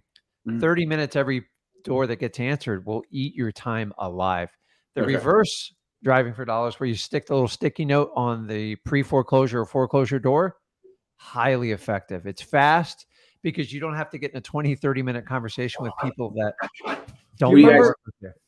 I'm telling you, I did an interview with, it'll be released soon, but with Caleb and Ryan. You talked to them too. Mm-hmm. They made hundreds of thousands of dollars in Michigan from just door hangers in the snow. The door hangers, the sticky notes. They're not doing anything special. Extremely effective. Shout out to Ryan and Caleb. You guys are awesome. But like, I'm just like, they do door hangers. I'm not telling you what works or not. Like, I just look at what people are doing around the country. Just something to get a note in front of the prospect. Business card. Door hangers. Like door hangers. Not a business card. Or what does the door hanger say on there? Look up door hangers for wholesaling. A lot of them like we buy houses, like phone number, all that stuff. You don't have to complicate. Bro, just do a sticky note. Like, honestly, you say $500. Do the sticky note. Sticky notes. Hey, this is Daniel. Please give me a call. I had a quick question. Put your phone number. Boom. Stick it. Go. Or a quick question about your house and just something like that. That way, if you go out and stick 200 signs on the door and 10 people call you, then those are at least 10 quality conversations before it's having 80 conversations. And man, they will burn you out in foreclosure, man. Because that's why there's always a huge story behind it. So what do you guys think about Zillow pre-foreclosure location? No. Don't target that? The Zillow pre-foreclosures, especially in Orlando, are not good. Yeah. I'm telling you, Daniel, I just gave you 4 things to do. Yeah. Reverse trying for dollars, credit card, IRS, fire damage properties, and then the arrest records. That should fill your pipeline. Where do you pull that up? PropStream? Where, the arrest records? No, all these. PropStream? You could get them off PropStream or no? Just do it yourself. Like the arrest records, bro. You just got to go to the arrest records for Orange County. It's really easy. And pull it. Fire damage properties, you said you got a little list. Yeah. There's more than one firehouse. Yeah. I know firefighters personally. They're pretty busy. They're pretty busy people. So I want to pay for something though. Well, you got to be careful because you get them in trouble doing that. No, but like, don't bribe these people. But like, you want to pay for something, pay for the skip tracing on it if you really want to pay money, right? Yeah. And then what? Credit card, IRS, debt lien list. You can't pay for that list. That's why they work. You can't pay for it. You have to go earn it with your sweat. And then the reverse trying for dollars. I mean, gas pretty expensive, so use that for the money, right? It's effective. If you knock on every door and try to talk to everybody, you'll burn out. It's not even burning out. It's like you can only do. I know, but he's a talkative guy. He's just so like when you go to somebody's house, there's an obligation. Yeah. You don't want to be rude and just walk away, even though like they're never going to sell you their house. Mm-hmm. They're still going to want to tell you all their problems, and like you feel like, oh, I stepped on their porch. I'm kind of stuck. Yeah. And I get stuck in unless you're a really nasty person, which you're not. No. You got to listen, man. I ain't got time for this. You ain't selling me the house. You're going to sit there 15, 20 minutes and be like, oh my God, that's only door one. Yeah. And then other people come up and talk to you. I did it like that. I'm just telling you, man, I would get through. So where do you find the pre-foreclosures to go do the sticky notes? It's simple. I mean, Where do they derive from, Daniel? Where's the foreclosure? Correct. So it always starts at the courthouse. So Daniel, I'm just going to say this. I have a 1 hour extreme breakdown pre-foreclosure space flip with Rick. I do an entire hour breakdown of it. Yeah. So you understand the process. I have a voice in my head saying like, oh, pre-foreclosures or courthouse lists are too saturated because they're easy to get. So that's I think why I want to pay for something. You know what I mean? Pay for a pre-foreclosure. Yeah, but it's like I can get it for free and you pay for it. Like who's going to get the more accurate information? Actually, I am, because I really right when it I hits. just don't know. I have this like annoying voice in my head that's pay for the gas, bro. Pay for the gas. So here's the deal with like foreclosures is that when they first initially get their notice, they freak out. 1 or 2 payments behind. And then what happens is they're like, okay, well, they didn't foreclose. Let another month go by. And then they get used to it. And then the color of the notices start to turn like darker, like pink and red. And then by that time, 3 to 6 months later, then they're like, whatever, I'm fine. Then they get hit with a foreclosure lawsuit. Yeah. Then they freak out a little bit more, but now they're a little bit more numb. And then they usually wait all the way to the end till they get notice of sale. Yeah. Then they freak out. You know why? Because I see all you guys post. It goes, it's going to auction in 7 or like 3 weeks. Yeah. You're done. Honestly, it takes a really tough lawyer to stop that case. You're going to have to, someone's going to have to file bankruptcy and do something like that. So what I'm trying to tell you is when you start the foreclosure thing, it's a process and you got to work through people. And so I'm just showing a graphic. You try to tell them like the sooner like you get past your procrastination, the sooner we can solve the problem. Yeah. But some of them do it in the beginning. I already watched that whole course. No, I'm just saying like this is the process right here, right? Yeah. You get a letter from the bank, usually 120 days. This is the window, and it goes into foreclosure. So like this is the window of the pre-foreclosure. And guys, this is all on YouTube. Like we give all this stuff out. This is from our experience. So if you consistently work foreclosures, you have people starting the process and people at the very end. Your job is to stop everybody from calling you 2 weeks before the final sale notice. And that's they'll do anything at that point to help, like, oh, please, Daniel, please, I'll do anything, please. And you say, listen, I've tried for the last 7 months to walk you down this, and you don't get through to everybody, but I get through to a lot of people saying, listen, it's better to take some money now than to wait and let the bank take your property at the end. Most sellers will deal with you 3 to 7 days before the auction. That's the truth. And whenever I see you guys, I've done auction dates before. No, the pre-foreclosure, don't do the auction date. Yeah. Auction dates are like that's once it's set. Yeah, no, I've cold called pre-foreclosures before. Yeah, no, bro. They're hard. getting calls from the loan sharks and stuff.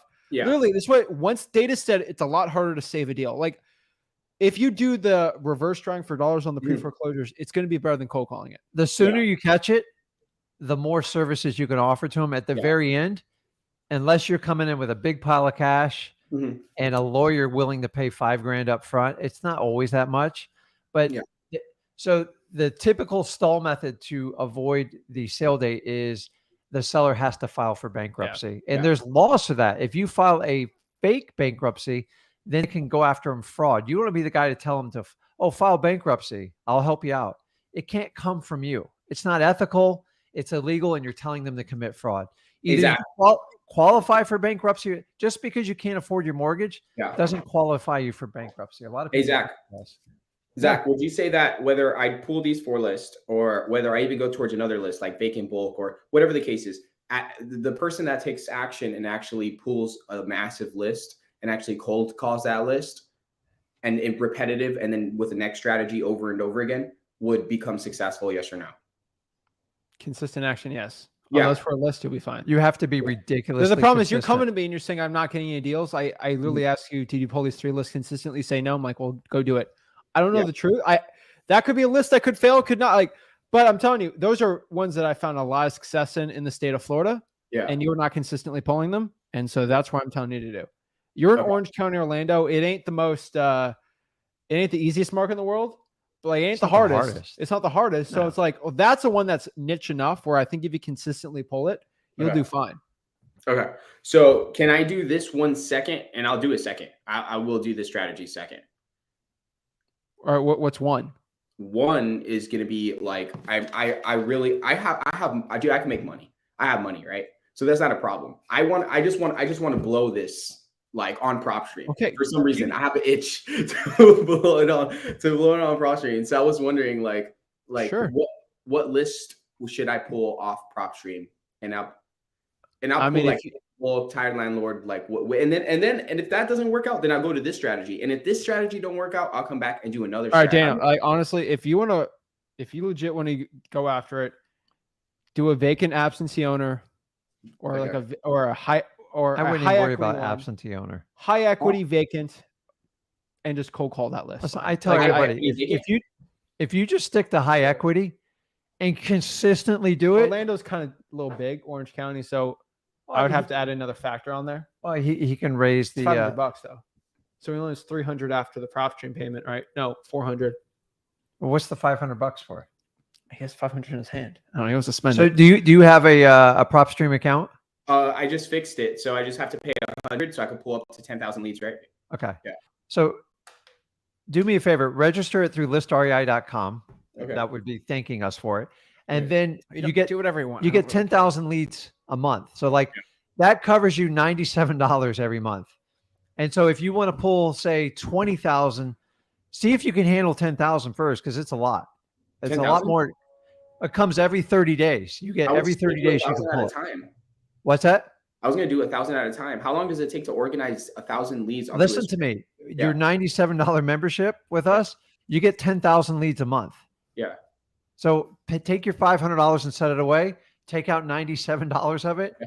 Go to listrei.com, set that up, and that's going to cover 90% of like your leads within PropStream. Yeah. Now, you can go to the courthouse and get more accurate information because timing is everything. Hey, Dan, you're overthinking this, bro. Yeah. Do me a favor. Take $100. Okay. Give me the pile. Give me $100. Pull it out. Let's see you do pull it. Out 100. All right. Put that in your pocket. That's going to be your EMD for your contract. Okay. What's EMD? Not spend that. Earnest money deposit. Earnest money. Okay. You're going to keep that for your earnest money. Okay. Straight up. All right. I'm writing that down. Okay. EMD. Now you pay 400. Okay. Okay. You can legit go help somebody out with the other $400. Go help someone. Yeah, honestly, like, come on, you guys. I would tell you if I was a coach, I'd tell you to send it to me, but I'm not. So like I'm gonna bring you guys a deal. I'm gonna bring you guys a deal. Okay. I'm bringing you guys a deal.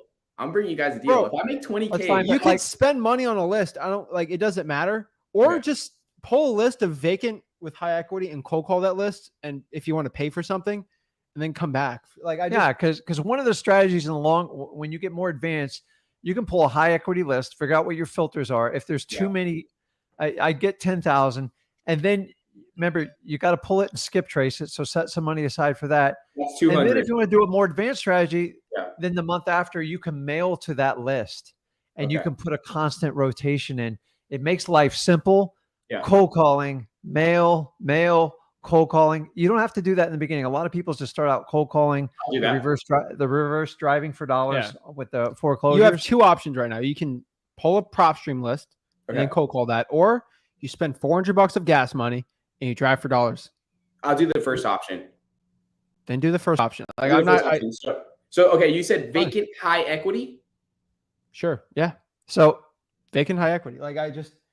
So you'll have to see how big your area is, and you want to maximize your leads, and don't pull until you're ready to take action on them, because all leads, in my opinion, have a time limit. So you get 10,000 leads every month.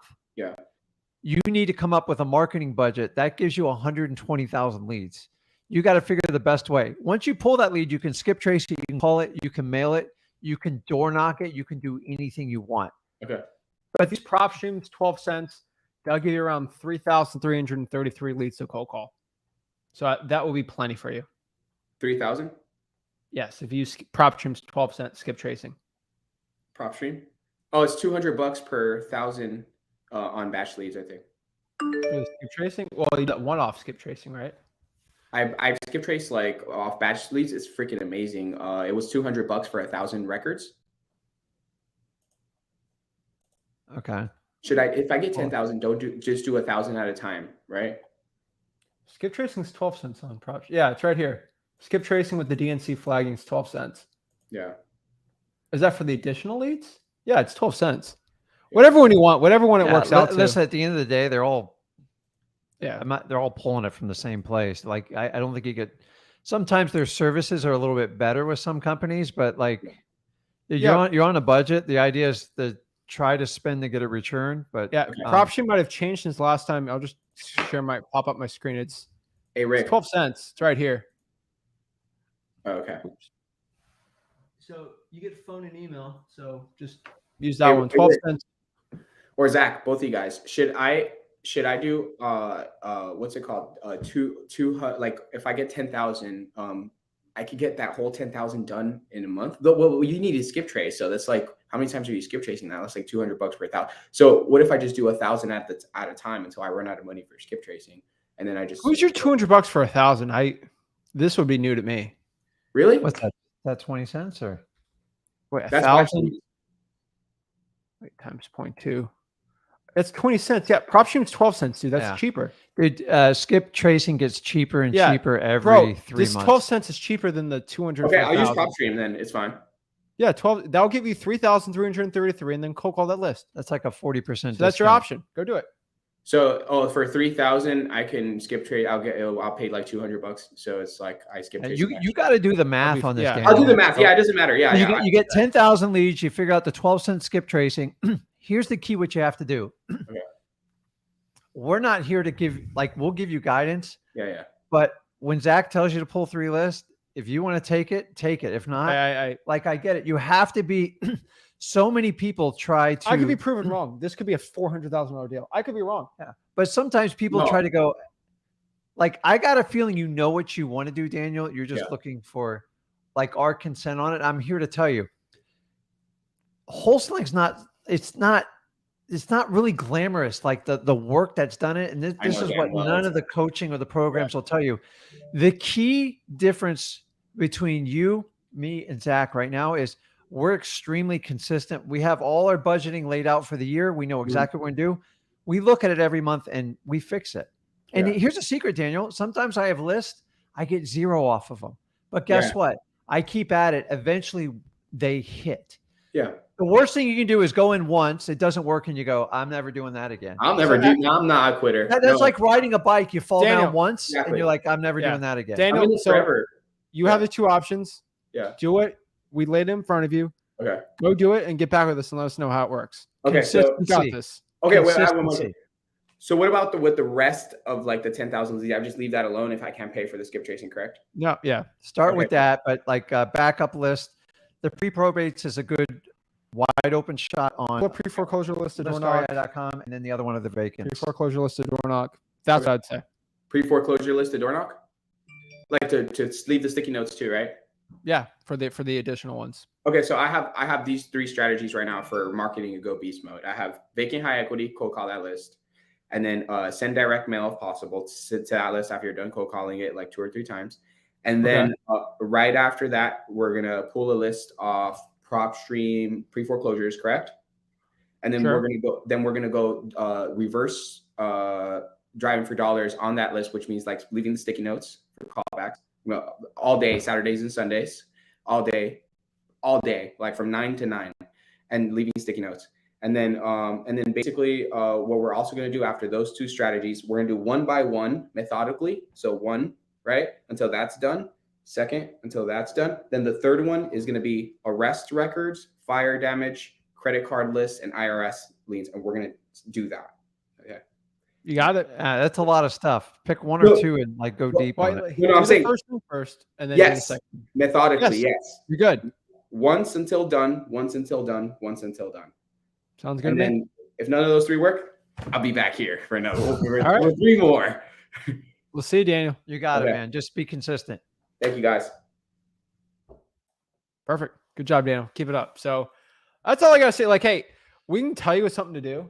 If you want to do something like what Daniel had said there, I honestly like it won't hurt him doing that. So like, I don't No, it won't. But you want him to point his energy in the right direction to get a deal. I think he's so good. sometimes people just they know what they kind of know what they want to do. They're just looking for someone's okay for That's it. not. He's not gonna. It's not gonna like be in the wrong direction doing that. Like I had one person. This is the Facebook thing I'll tell you. Then we're gonna pop some more people on. People have been very patient. I appreciate it. Someone on Facebook said, "You want real motivation for wholesaling?" They said this. They said, You're not just hungry enough." One person said, "If you want to be successful in wholesaling, throw all the food out in your fridge, and then you're not allowed to put food in the fridge until you get a deal." And I'm like, What about the is my favorite one. This was an old school one, not even that old, the last few years. If you're new to wholesaling, treat it like someone's holding don't say that. You can spell it. Don't say that. I just don't want to like somebody's holding a GUN to your head, and like you're not getting your kids back till you get a deal. That's the most ridiculous thing I've ever heard. Yeah. Like, honestly, Yeah. I've done wholesaling. I learned it. Like, I learned the hard way, but like, I never like nobody operates under those kind of stress conditions, man. I have another one. Hey, to get a deal, hold your breath and don't breathe until you get a deal. Oh, that's great, right? I'm like, come on, guy. I've seen this. Well, that's what's his name, right? No, that's no, it's somebody else. It's somebody else.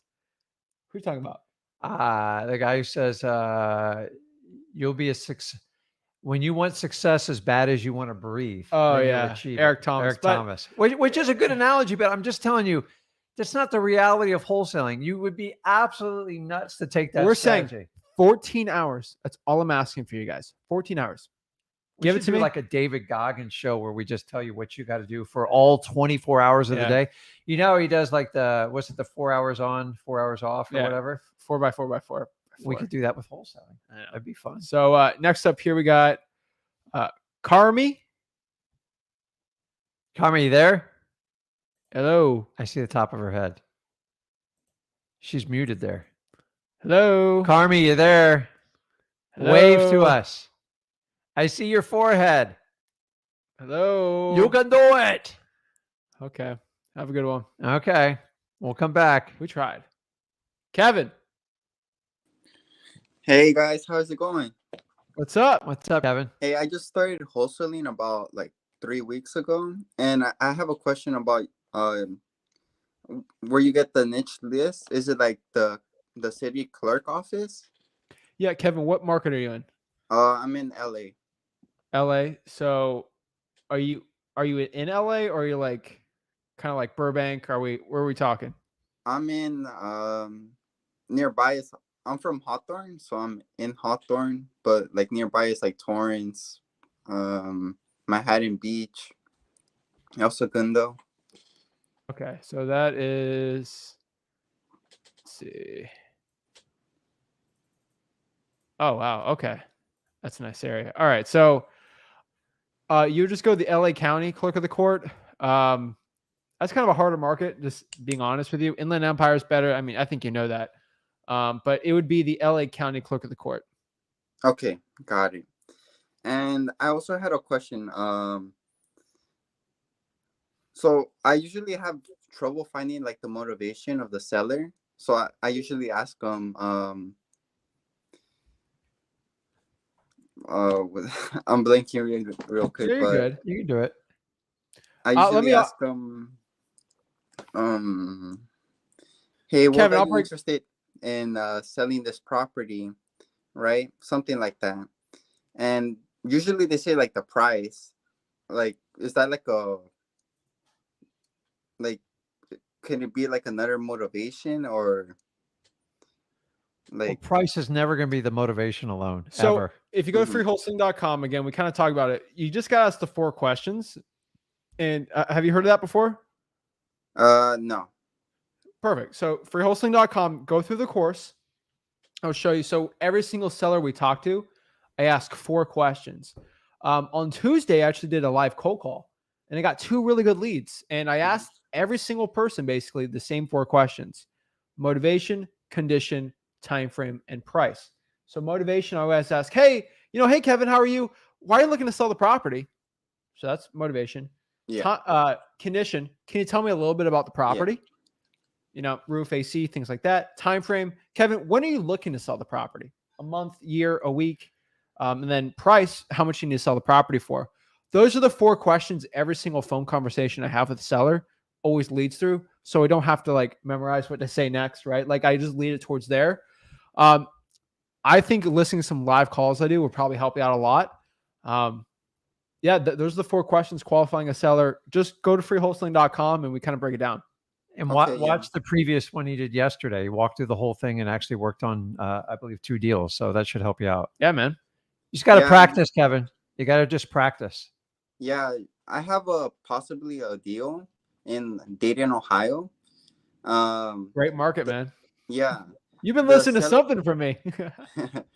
Yeah, the seller just said that they're offering their tenants because they lived in the property for about 20 years and see if they can get finance for the property. If not, like we can have make a deal. They won't. Like, Just to let you know, I've been through this so many times. Dude, Mhm. oh my gosh. You have a 99% failure ratio on that. So if you want, have you done a contract with them yet? no, not yet. So you can put your contract in there and you can say, listen, find out what the tenant's name is, and you can put it in the addendum section. If John Doe decides to execute a valid contract within 30 days, my contract will be null and void. Just to keep you in that position.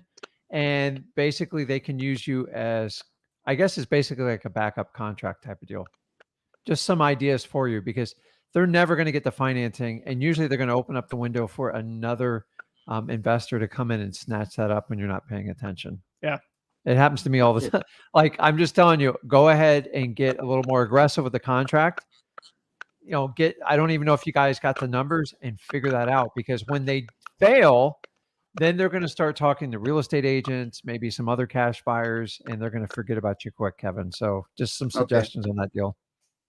Yeah, I like it. Okay, got it. And That'd be the Montgomery County clerk of the court too for Dayton. Montgomery. And I can do that online, like to find, like, let's say if I'm virtual wholesaling, I can go like online and request like probates or code I violations. believe in Montgomery County you can. Montgomery County, Ohio, but I just have to check that again. Every county is a little bit different. Yeah. So you I'm got to pretty find sure out you the can, though. nuances Yeah. and figure it out. But Okay.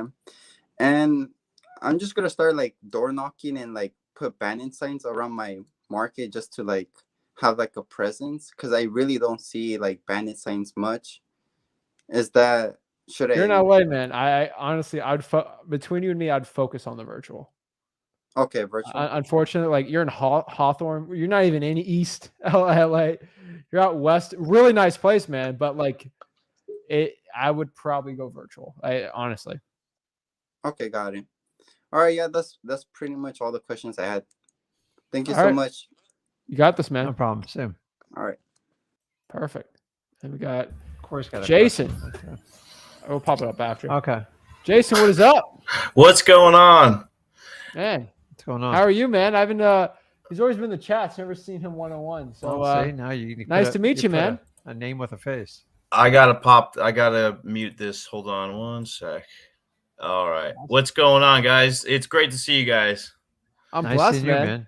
Hey, I don't want to take up too much of your time, but Zach, can I send you this address to just look to tell me what you think it's worth and Yeah, see put if in I the private could. chat. Oh, okay. Here it is. Why I'm doing that? Because I don't want to go publicly put that address on there. What question? Corey's one right here. Yeah. You Pull go- that one up there. Answer that one. Why I'm copping this? I got to zoom my glasses in here because Oh my I don't have my gosh. contacts in. So Zach, is it possible to obtain a property through seller financing, then turn around and essentially wholesale it? Yes. Called a subtail, right? I'm thinking if I put it around 7K in the property, I could sell for a 40K profit. So Corey, the real benefit in doing that is you're creating the financing, and it makes it more accessible to a crowd that normally would have to do like normal bank qualifying. But you got to kind of go through the numbers on it. So the 7K, if you say you're at 10K, just be prepared to put in 12 to 14 because rehab is completely out of control right now for cost, availability of contractors and stuff like that. So make sure you get an accurate number. But guys, If you can sell a deal with the financing built in, and even if you're selling like rundown properties that need full repairs, what would that person pay for the hard money, and how long would it take to get that deal approved? They're going to spend thousands and thousands of dollars. So anytime you can provide built-in financing, Corey, you should get a premium on that property. So just make sure you're accurate on the rehab, because the numbers we're getting are just insane in Florida for even basic rehabs. The cost have gone up almost double. So 1,000. It's at 1,900-ish square feet, right? That's correct. Right. That's pretty. Man, good. I literally just jumped on here. I didn't think I would be like first in queue, so that's awesome. We talked to a lot of people yesterday. Oh my gosh, where's South Carolina houses? I don't know. Myrtle Beach is nice. I didn't know it's this nice. Yeah, so that's 2 acres. It's 2,000 square foot, 3-bedroom, 2-bath. It's built in the 80s. This is actually a nice house. And I got her to go under contract for $170,000. Oh, why am I even comping this, dude? Yeah, I'm looking at the houses nearby. I'm like, you're fine, man. How's the interior of it? It's just I saw the pictures from 2011.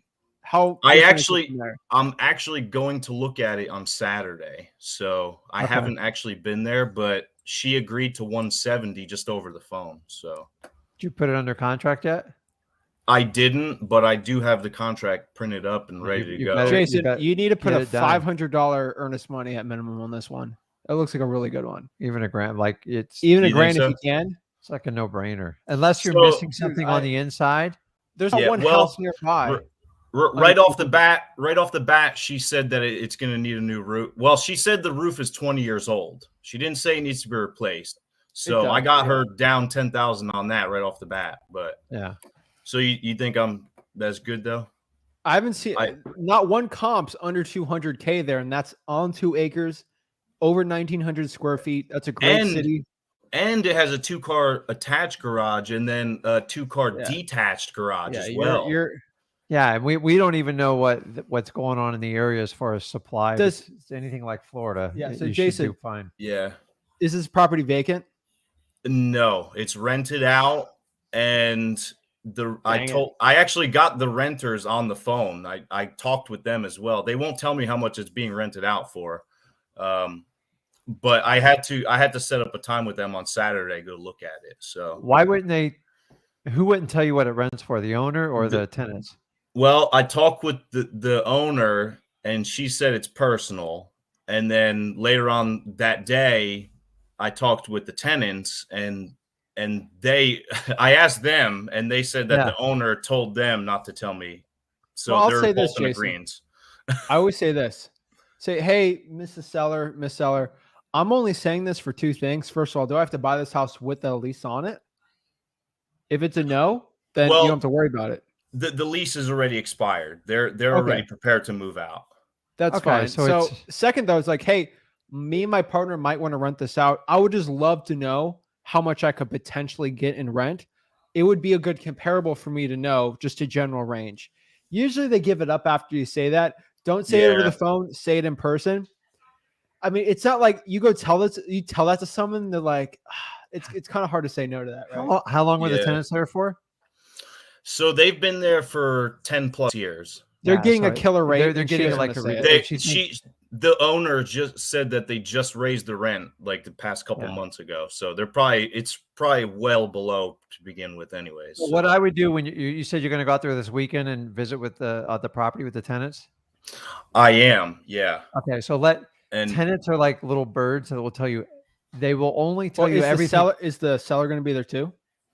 No, she's not going to be there. So the tenants will tell you everything that's wrong with the property. You don't even have to ask them. They're just going to point it out and just find the major stuff. And if you have to use that as negotiations, but tenants, they love to tell you everything negative about a property. Right. So just use it to your advantage. The seller said that the tenant is upset that he's got to move out. So you need to lock this thing up, get EMD. I just doing the comps on it. I mean, I don't right off the bat, you say it's a good deal. Yeah, unless we're missing the interior. Now, I Yeah. will tell you, Jason, once I had a property just like yours. I remember walking up to it and there was extension cords running through the windows from the house next to it. I go, oh man, I'm a dead man walking. So you it's, should be fine. so the secret of Yeah. comping, Jason, like when you get spreads like that, like wholesaling, people get so freaked out about comping. If you got huge margins in it, the comping's the easiest part of it. Like when you get Okay. really, really tight, comping, I find Yeah. people trying to talk themselves into a bad deal. If you look at, okay, I'm buying it for this, oh, and it's worth that, it's almost double. Like unless I'm missing something in the house, I'm in. And those are my favorite deals. But just curious, when you guys comped this, what did you look at first? Like as far as the value, did you look on Other three PropStream? 2.5s over 1,800 square feet. Okay, And and you then- did it on PropStream though, or I just went to realtor.com. There's so Realtor.com, many tools okay. online. Like yeah, PropStream kind of okay. weird in South Carolina. It's really weird. I literally just looked at the other sales because it's a non-disclosure state. Okay. 5 seconds to me just popping it remember, back in. your Okay. buyers, the first thing they're going to do is look at Zillow.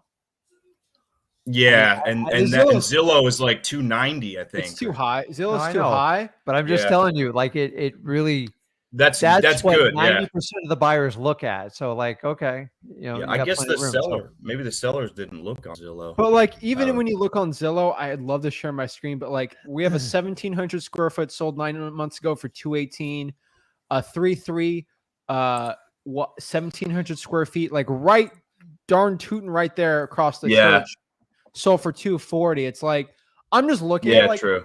I don't see one stinking comp lower than 200 on this. You're fine. Okay. I see a 130, but that's a 1-bedroom, right? So it's like the other 3.3s. This is a stupid one. This is new construction. Number 6 on Zillow. Oh, that's off the water though for 400. Like, I think you could easily sell this thing probably for, if the property's bad, for worst case scenario, like there's rats, mold, new drywall, 200. It could go up to 240 though. It could be. I don't know. Here's the thing: you're gonna have to bid this thing up, and you're gonna have a really solid buyer if they're gonna walk through the house. Well, check this out. This was going to be my last question. I have a cash buyer here that I've showed another house to, which it wasn't my contract, but I showed him. It was gutted. He wasn't interested, but I did meet him in person. I showed him this house, and I told him he can come with me on Saturday to look at it. That'd be Do you think perfect. that's a good idea, or? I do. My only advice is lock to it up. make sure you got it under contract because. Well, I told him it's under contract. I mean, it's Well, not. you tell but- like I'm just telling your contract's the one Jason, protects I'm him gonna- from going around your back. Jason, I'm Yeah, gonna I say know. this. I know. By the way, I was I've been unsure doing of this myself. 20 That's years. why. I did my first 3 years doing this. I got screwed out of so Jason, much money. Like you just I stop see- doing it. I see Yeah. 50,000 you could probably make on this deal. I would not bring them through. I'm just being completely honest. I would My go gut's ahead and telling get it you locked not up to. first. Yeah. And then once you have a valid contract, she knows you're locked up, then bring it up because it's 50-50 if this guy or gal goes up behind your back and tries to make a Yeah. tweeter off. Plus, you need pictures, and you have to get that cash buyer's commitment to buy the house before they even walk through.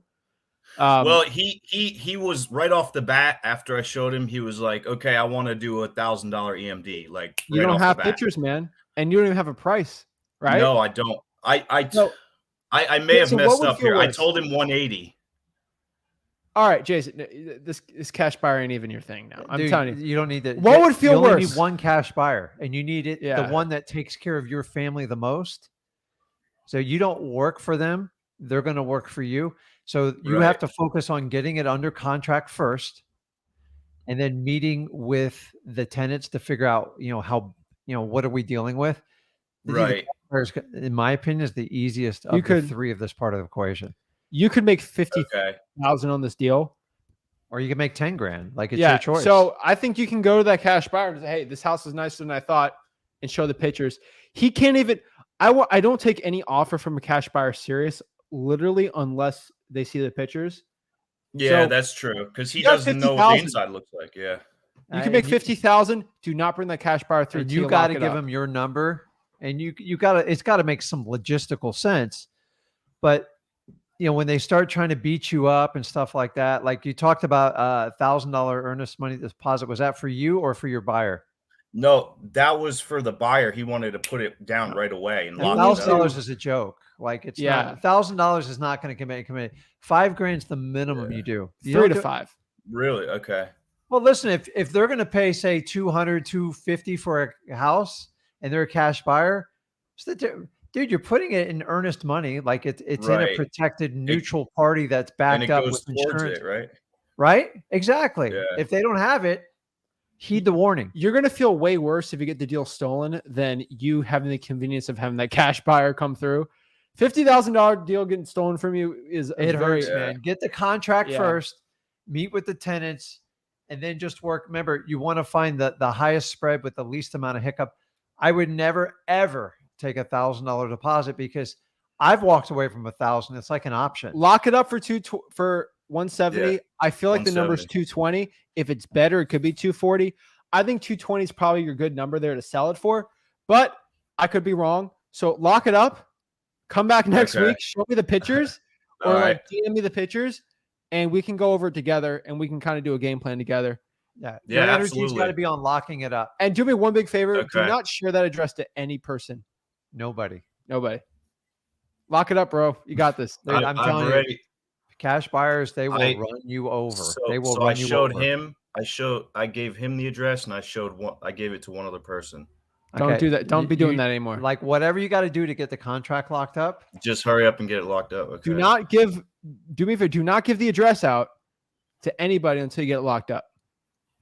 That's what Okay. I figured, but I just wasn't sure of it. So you pretty much have confirmed with me that I was on the right track. That I got it. Yes, you are on the right You're track. right. Here's the Okay. thing.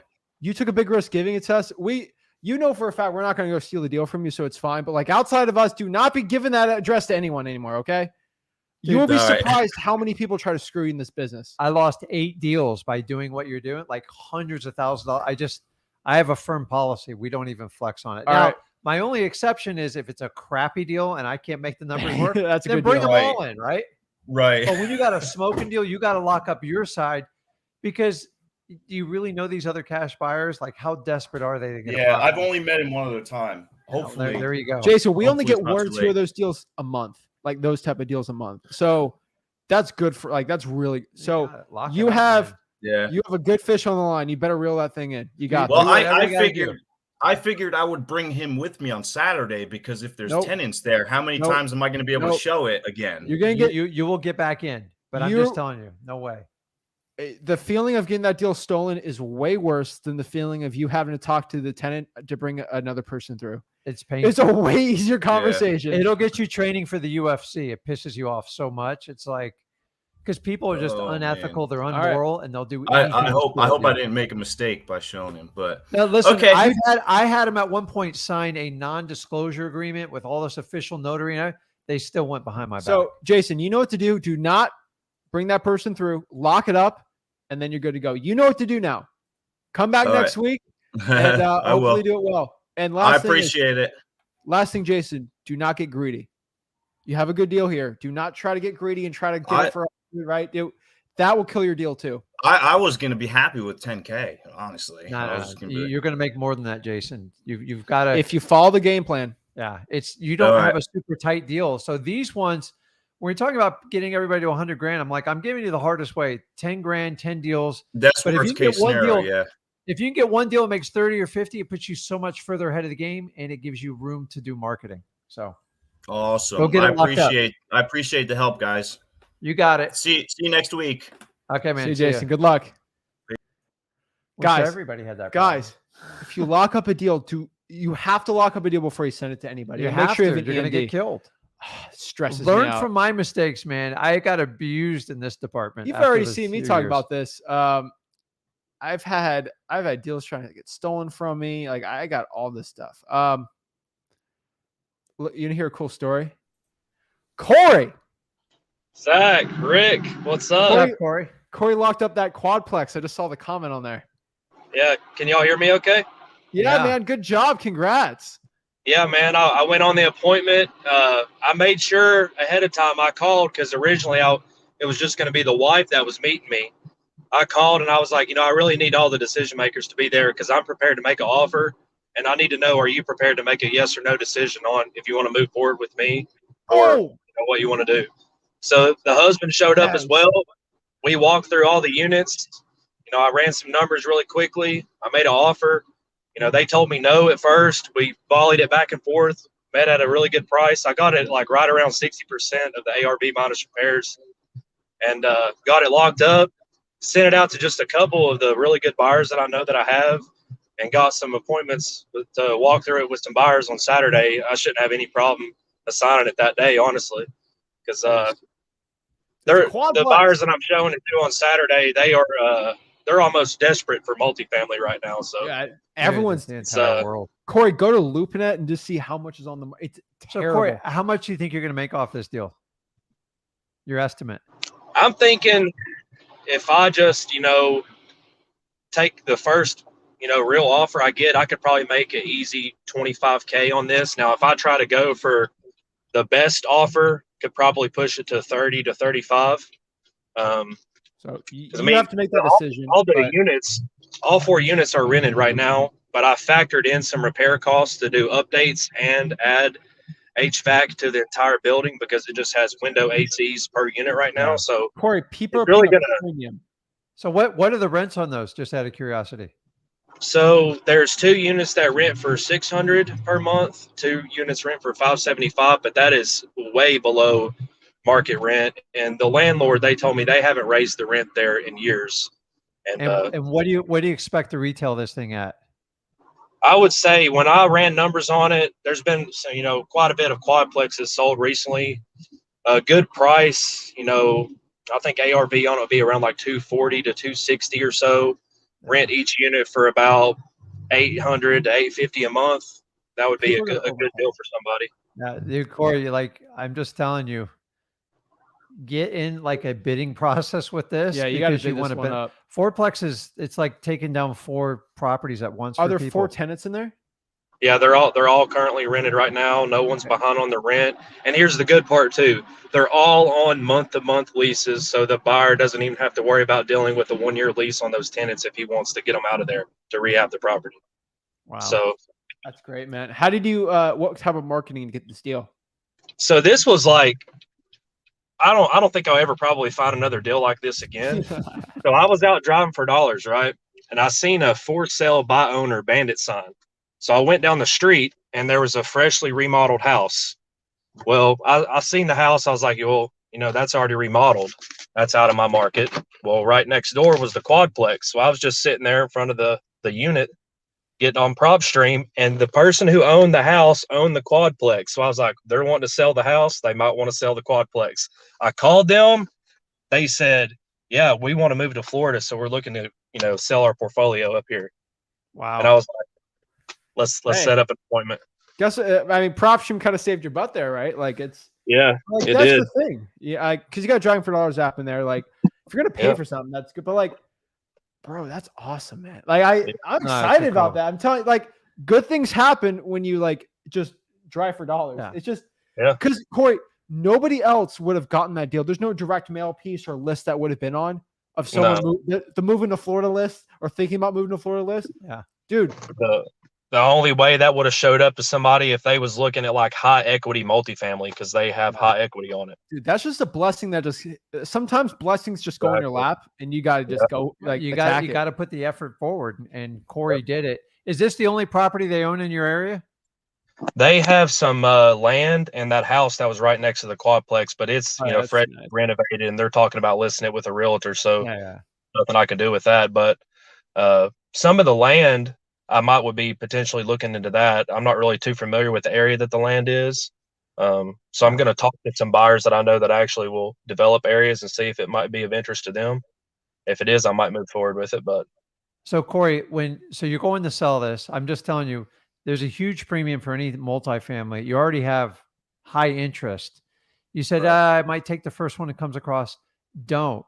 I'm here to tell you, get the 3 most viable people. Okay. And then just tell them to put in their highest and best offer and keep going back. And I want you to do this too. This is going to be really good because since it's a multifamily, you can have the excuse of having a lot of partners going through it. Mm-hmm. What I want you to do is one of these buyers has to be like this because I know one of them are going to, actually 2 of them, okay? I know where you're at in Tennessee, so hedge funds might not be in there. They might not want to buy there. But I want you to find at least one Facebook buyer to do a walkthrough with. Okay. And you need to get pictures. And then don't publicly market the deal. But like ask on Facebook, like, hey, anyone looking to buy a quadplex in this county? You'll get like 50 people going out. If I was in Tennessee, I'd just buy it from you right now. Yeah, like honestly, like I would find I just send you the money. I would find it. I love foreplexes. Yeah, but like I would find, someone at least on Facebook, they can vet proof of funds, make sure they've bought multifamilies before, and add them on top of the 4 buyers. And I want you to send the pictures to those people, addresses and stuff, and then get their bid it up. Okay. And remember, someone's going to give you an insane number. Corey, someone's going to give you like, what price can I get it now to buy it here and take it? And that's what you're trying to get from them. So if you get 3 bidders, one of them, I promise you, he or she will raise her hand and go, what's the price where I get it and nobody else gets it? And they're using other people's money, so they're willing to pay for it. And you need to give them a price where they're going to say no. Yeah. So just say, listen, 275, it's yours. And they're like, listen, the most I can pay is like 245. And then you got to make a decision on what your minimum is you would take on it. Yeah. And do it that way. Thrilled if I got that. You have a unique asset, and if there's demand there for it, you need to cash in on that. You need to get a proof of funds though. Yeah. Oh, yeah. The couple buyers I sent it to already have their proof of funds. I know they're legit. Anybody else, like I put it on my local RIA group and I had like 20 something people comment, and it's pretty much just like, I've already got a commitment to show to these couple buyers. Did you post the deal? No, I just said anybody interested in a quadplex in the city, and everybody started blowing me up. That's what I totally do.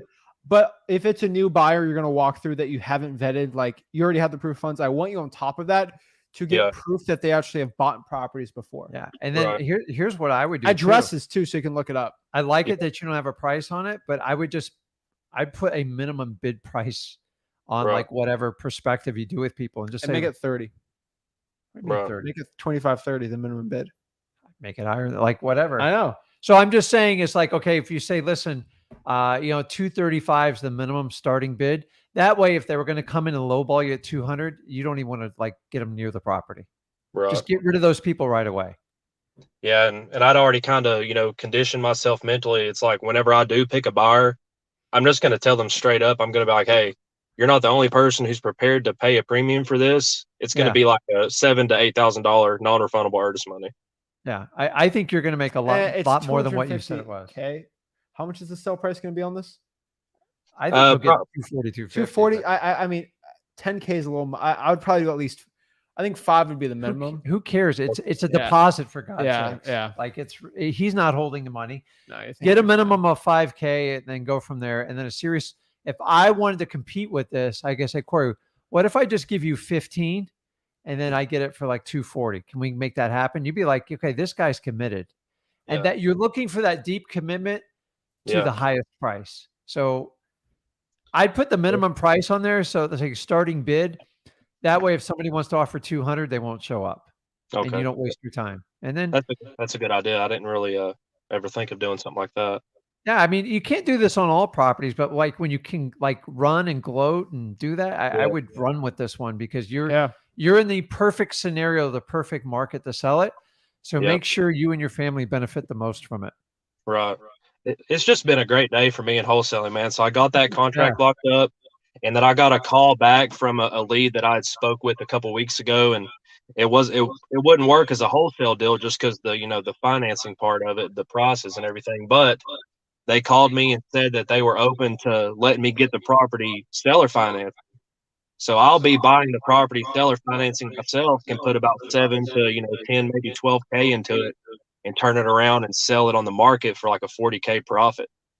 Yeah, and that's the. I mean, whenever you get seller financing, it's people will pay you a premium for the financing, and it's just sometimes you just ask for it. Like everyone tries to make it so complicated, just to ask for it. If they'll do it, then great. You'll get more of a premium on that one as well too.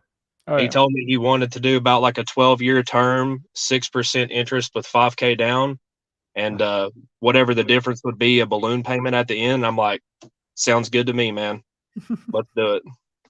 Yeah. So that's a good, so the idea is just make sure you don't get too far upside down it. So like figure out your repair comps because they're a little bit high right now. And then what you got to give to that. And then when you have your new buyer come in, you could just wrap it up and do seller financing on the whole thing. You'll get 10 to 15% higher price, and you'll get the arbitrage on the cash flow off the difference on the interest rate. Yeah. So it's just been a great day. That's awesome, dude. Just love celebrating the wins. Yeah, just keep going at it, man. Like you got it, and let us know how it works out with that fourplex. You got this, man. I'm telling you, you're. Remember, you only need one good cash buyer. Your job is not to make 3 people feel better about themselves. The idea is I have a product, you want to buy it. If it's a win-win, great, and that's it. But like you don't owe anybody anything. I get 3 people there. Do not become best friends with your cash buyers. Keep it business, be respectful, but like you have something that very few people have, make sure you command it. Gotcha. I'm definitely going to keep you all updated because, I mean, once again, I say it every time I talk to you guys. I owe it all to you all. So you all are going to be the man. Just do us a favor. Don't stop marketing.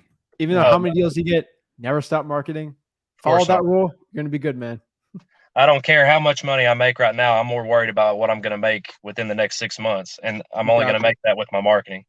I promise you, you keep this up, this will not even be close to your best day of wholesaling in a good way.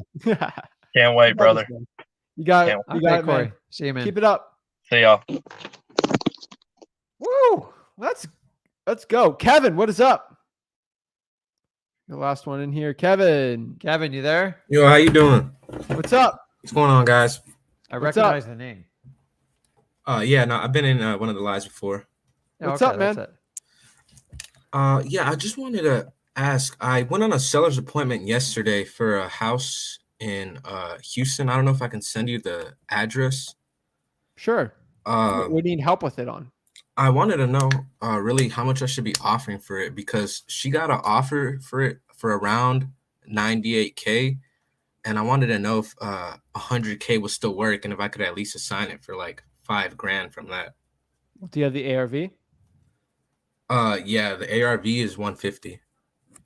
And the square footage of the house is 940. What's the repairs on it? 20 to 25K. 25K. Yeah. Yeah, you're good. Okay, for sure. Just go to freewholesaling.com. ARV minus repairs multiplied by 83%. It's your MAO. You're good. All right, for sure. Appreciate you. That's all I wanted to know. Thank you. Freewholesaling.com. ARV minus repairs multiplied by 83%. Boom. All right. That's what we do in our market, and it works fine. And we're in a very, very busy market. So you got it. All right. Appreciate y'all. You know what you're doing, man. You got this. Keep it up, man. All right. Thanks. Boom. Guys, that was awesome from Corey. Are you kidding me? Like, I'm telling you guys, just taking and Corey's been wholesaling what, less than 6 months, I think. Less than 6 months. So he's going to easily exceed the 6 figures. How much did Corey pay us? $0. Yeah, that's right. I did not have my credit card machine or my sales staff ready on the phone to take him. And why is Corey being successful and someone else isn't? He's driving for dollars, taking consistent action, right? Like it just goes to show you, like his first deal was a Zillow for sale by owner lead. Yeah. It's not because he was driving for dollars. I'm telling you guys, your success is up to you and what kind of consistent action you're willing to take on this business. Guys, go out here and take action. I'm telling you, like, to make $100K in this business. Well, we got Jason has a $50,000 deal over there, $25,000. Guys, I'm telling you, the more deals you do, this is weird. It's how the more deals you do, the better chance the opportunities of those $50,000, $70,000, $80,000 deals come to you. It's up to you if you're going to take that action and change your life today. I implore you to take consistent action, and you got this. I'm telling you, your life can be changed in 4 to 5, 6 months. Your life can be completely different financially than where it's right now if you do consistent action and spend those 14 hours a week. And think about what that does for your family. Like you get time back, not like theoretically, not go back in time, but you get time to spend with your kids. You get time to develop a relationship with your spouse. All the stuff that you've complained about, you have a choice. You can either accept it or you can make a change. And I want you to understand is you make the change, you can go back to your old life anytime you want because everybody wants you back in there. The question is, what do you want? If you want to make change and wholesaling is like ringing your bell and you like it, I'm telling you is probably one of the greatest paths to become financially independent that I know of that doesn't require like 5 years of like discipline training. So I made the leap. He made the leap. I'm showing you people on this stream today have made the leap. And I mean, they're only a few months into it and they've changed the course of their family's life forever. You have that option. You do not have to be miserable, stuck in a job you hate. Guys, just make action. Like life either happens to you or you make it happen for you. You got to decide which side of the equation you want to be on. That's it, guys. So if you want to go on these one-on-ones, go to Wholesaling Houses for Real on Facebook. Join it. We'll let you in if you follow the 3 rules. So, guys, appreciate it. Smash that like button. Subscribe. We'll see you guys. You'll see them tomorrow. See you guys tomorrow, man. Let's be straight up. Let me just reveal it really quick to hype you up tomorrow. Okay. Let's just say Rick Ginn tomorrow is going to reveal the ultimate probate letter template you can download for free tomorrow.